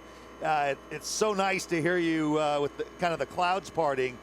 Was it just time, or was there additional surgery? What was it that made the big difference? Well, the biggest thing is just time, and it's just obviously there was great surgeries that were done out at Halifax, Daytona, before I even came out here. But then just, then once I was out here, just the rehabilitation, the physical therapies, everything from, physical therapy, any type of therapies that were helping me get back, that definitely helped. But the number one thing is just your body is sort of a miracle. It's just a miracle thing. I mean, it's something that just with time, it just somehow figures out how to get back to at least close to or similar to how it was before. Stay with us as we go back to green here, Memo. Okay. And we've got a lot of cars going wide down in turn one. GTLM cars out front, the prototypes you see in the mix there, and they'll be coming forward. Memo, you've spoken very strongly in the past about your desire to get back in a racing car. How do you feel about that now? Oh, I'm very hungry, and it's it's been a year, and I'm watching the race on TV now, and it's just so many great memories of the years that I went out there, and again, it's we all take chances when we're doing things that are have a higher chance of causing an injury. So for me, that's just part of it, and but I definitely want to get back out there. But number one is to get back 100% strong or nearly 100% strong before I can make that happen. Hey, Memo, so what are you doing fitness-wise? Are you limited? Are you doing stuff that's non-impact? What are you doing to get back stronger? I do a lot of things. I mean, it depends on the program, but everything from weight strengthening in the gym, standard stuff, but basically more tailor-made to where I'm at. Cardio, which is still in the gym, although, I may be getting back on my bicycle here pretty soon. I also spend a lot of time swimming in the pool. And also do a lot of, other types of treatments, everything from osteopath to physical therapy to, so many, to, acupuncture to Chinese herbs. I mean, I've done so much over the course, but now it's just sort of narrowing down and getting to do, sort of my programs. But it's definitely about 3 or 4 hours a day in the gym each day. Sounds like you're taking the racer's approach. People always ask me, even 20 years later, say, would you be willing to try this? Before they even finish, I'd say yes, because you're totally open-minded, and you never know where the next breakthrough is going to come from, and what didn't work for other people. And so it's cool that you're open-minded about it. Like I said, just hearing a bounce in your voice, so to speak, is really heartwarming. Yeah, you got to, early on, definitely when you're dealing with a lot of pain, and I'm sure there's many people around the world that are in the same situation at some point, you definitely are grasping for stuff that's going to help you. Now I'm in the point where I'm sort of narrowing down, and some of the stuff I don't do anymore, but all the physical therapy, all the gym stuff, all the swimming stuff, all the cardio stuff, and stretching. I forgot that, but stretching is a big part of what I'm doing now. Memo, we're about the time of day when you had your accident. We've been talking quite a bit about the low sun and how it affects the driver's vision. You know what that's like. Did it contribute in any way to the inability to see in that accident? I've had people ask me that before, and it's so hard to, because I don't remember what actually happened, when I was driving the car. And seeing it on TV right now, I do see that glare, coming out of that horseshoe and out of turn 3. And it does look like something that would obstruct a way, because when I watched the replay, it wasn't like there was 5 or 6 cars around me. There was only one car ahead of me, and he darted to the right, and I darted to the left, which is just standard procedure. But I never saw that car there. So, yeah, maybe the sun definitely had some sort of an effect. You have to look at it, maybe, all the great things you did in your race career, and I hate to say it, we look at Tommy's crash still net these days, you're part of motorsport racing history showreel. So all that pain, it'll never be worth it, but you I think gave a whole generation of people, of fans, just remind them that this is a dangerous sport, but when you get it right, the rewards are worth it, aren't it? Oh, racing, I wouldn't trade my life or what I've been doing. I wouldn't trade that for anything, even knowing now, what I've been through, because the people, well, first off, the racing, the excitement, the challenge, the speed, that sort of stuff is something we really enjoy as drivers. But also what I really enjoy is just being around a group of people, whether it's the team or the series or the announcers or, the fans. I mean, it's just such a cool environment to be around, and you know, I love it. I miss it. I love it. I can't wait to get back into it for sure. Speaking of being around a group of people, have you heard from your old car owner Bob Stallings recently, or perhaps your teammates Alex Gurney or John Fogerty, who is in this year's race here at Daytona? Yeah, absolutely. Yeah, I think it's great that the Gainesco team is getting back out there in a series. You know, it'd be awesome if they were at Daytona. They're not, but it's great to see them back out there. And I know John's out there with the ESM guys, and which is awesome. And I talked to Darren. He's out there, you know, running the Flying Lizard team. And then I talked to Alex. So those guys are huge supporters, and you know, it's just it's great to have them on my side, and they definitely have been on my side big time. Well, you're on your side as well, Memo. You sound terrific, and we hope to see you back at the racetrack sometime soon. Enjoy the race, and thanks for speaking with us. Hey, do you mind if I say a couple thanks to a few people? Sure, go right ahead. I was going to say, do you have about 20 minutes? But no, I'll make it a little bit shorter than that. Listen, I just, one of the reasons I wish I could have gotten out to the race, because there's definitely a few people I want to say thanks to. One is the safety crew at Daytona, the medical staff at Halifax Health, my current team of doctors and therapists, and everyone who visited me out at Halifax. You know, the Gainesco team, Bob and Linda Stallings, my teammates who we just talked about, everybody, fellow drivers, Jim France, you know, the entire INSTA organization. I miss them. I miss them so much, and I really appreciate what they've done for me. Again, all the fans have sent me messages and cards, and number one, my family, my friends, but number one, my family, because when times were tough out here, they were the guys they were the people that were around me. And unfortunately, I wasn't in the greatest of moods. So I love those guys. I love everybody, but you know, love those guys for what they've done for me. And anyway, thanks again. It's great talking to you guys. Well, terrific. Hopefully you'll have the chance to get back here and thank them all in person very, very soon. I will. Okay, Memo. Thanks very much. Bye, man. Thanks, guys. I appreciate it. That's Memo Gidley. By the way, the driver of the Ferrari in that accident, Matteo Magliucelli, was not seriously injured. He was treated and released from local hospitals. Great to hear all that strength in Memo's voice. Something he could write a book about someday. Now back to the action. New leader, the 01 in the hands of young Sage Karam from Nazareth, Pennsylvania. Watch this move around the outside. And then the inside. And then the outside. That is a young man's move. I was Bob. thinking the same thing. That was brilliant. God, Sage is such a talent, and Chip Ganassi knows how to spot them. That is for sure.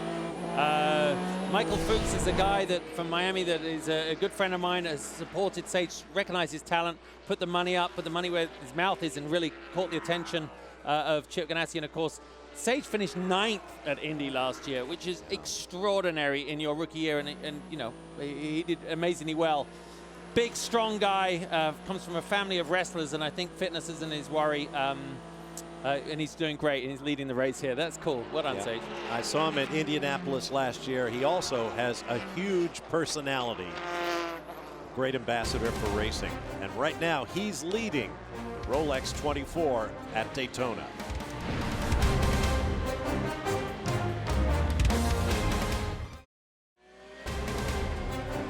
Welcome back to Daytona, a new leader in the GT Le Mans class here at the 53rd Rolex 24 at Daytona, Patrick Millet, 911, if you will.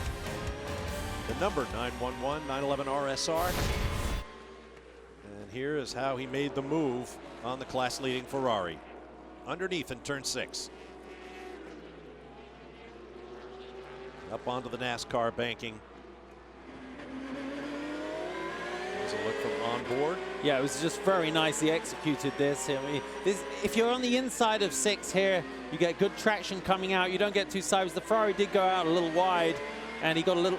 The 911 was straight on the power a little bit earlier and just pulled off the move. And on the last lap, Giancarlo Fisichella in the number 62 Ferrari was passed by Tommy Milner in the first of the Corvettes, the number 4 car. Down to Jamie Howe. And with Dirk Werner, who is awaiting his turn behind the wheel of that number 25 BMW. Bruno Spangler behind the wheel right now. I saw you up on the stand, watching the monitor, listening in on the radio. What is it you're trying to learn before you get in? Well, I mean, this race is really about, you know, staying clean, get the car to the end, be competitive at the end, and that's what we're trying.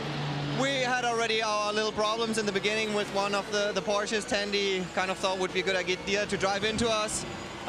We recovered pretty well. We are in the same lap again, and the car is running strong. I think we can be really happy. The BMW Z4 is competitive. We have a good driver lineup. The team's just great. So I'm looking forward to race at the end and hopefully take a Rolex home. And it'll be about 40 minutes before we see him get behind the wheel. Andrew? Yeah, I'm with the famous Kevin Buckler here. Kevin, you had your GTD car on the pole. You're running strongly. I think Christina Nielsen's in it at the moment, doing a good job. Yeah, we're really happy. Christina, we left her in for a double, and she said she's feeling good, and she's doing great. Best times for her right there, which is super. James had a fantastic opening stint. We're on the lead lap. You know, I keep saying safe and smart, guys, safe and smart. You only got 22 hours to go. Now, Kevin, I've got a bone to pick with you because you had the most fantastic high roller evening on a yacht the other day. I think it was Friday night with all your corporate sponsors. You didn't invite me. I must have got lost in the mail, Andrew. I don't know what happened. Yeah, we had a great time. We got all of our business partners together here. The LaSalle Solutions car was fantastic. We had a great group of guys watching all the conversations on the yacht as well as at the dinner there at the yacht club.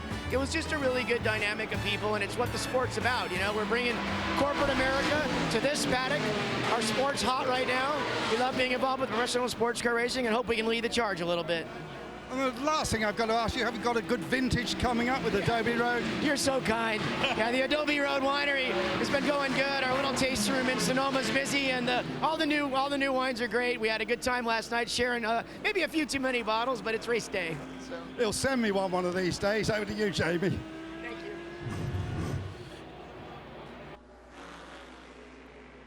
You need to play And one number against... 11 from RSR Racing has made an unscheduled pit stop, and they made a mess on pit lane as well. Bruno Junqueira in the car. They're now going to have to push the car back to the garage area. I just checked in with John Gentilozzi, the team manager. He was telling me they broke a belt, and it's actually just water that's leaking out, so they do have some work to do back in the garage. Well, that's a shame for the RSR team. Bruno Junqueira sharing with Chris Cumming, Jack Hawksworth of IndyCar fame, and Gustavo Menezes from California. There's smoke out the back and dropping fluid as Junqueira brings it in. Yeah. Those cars have been, pretty proven, pretty reliable. That's a real shame because, you could throw a blanket over the top cars, and it's one of these things where they're racing hard now, but they've got their eye on tomorrow afternoon. How's your vineyard and your private yacht? Is it going well? Don't go there. Decisions we make. Anyway, as we join people that can afford to go racing. That's when you run out of other things to spend money on. Okay. One's a hole in the water, one's a hole in the valley. Yeah. You pour money into. I can buy wine and I can look at yachts. Class lead in GT Daytona. Anthony Lazzaro, the number 63 Ferrari 458 Italia, and Rui Aguas in the number 49 car. Yeah, Rui, nice clean pass there down into the bus stop. It looked like he had the edge the whole way around that lap and used the draft, went by under braking. Be interesting to see as you see the shadows all the way around there. It's really starting to get low in the sky, isn't it? Yeah, very little of the racetrack in the sunshine, mostly on the super stretch on the backside. So no more sun issue. This is the nicest part because the sun's finally out of their eyes, but it's still daylight, so you can see well, but no glare to deal with. A little comeback here. Yeah. That isn't, it isn't all over. Lazzaro looked like he was going to have he certainly caught him on the banking, but Rui looks very good under the brakes. He's done it twice. He did the bus stop and did it down into turn one. That's interesting. The top speed, obviously there's a little bit of a draft, but that looks like more than a draft to me. It's like maybe they have different wing settings. Yeah. The GT classes in the TUDOR United SportsCar Championship recognized as some of the best GT racing in the world, with virtually all of the top brands at the table. Let's switch over to the GTLM class. And another couple of names you know: Porsche, Corvette, Ferrari. Yeah, and Patrick Pilet is always impressive. He's had some runs at races at like Le Mans. I mean, a couple of amazing stints last year. But as we watch them, you got the Corvettes. You know, they're so solid, they're so strong.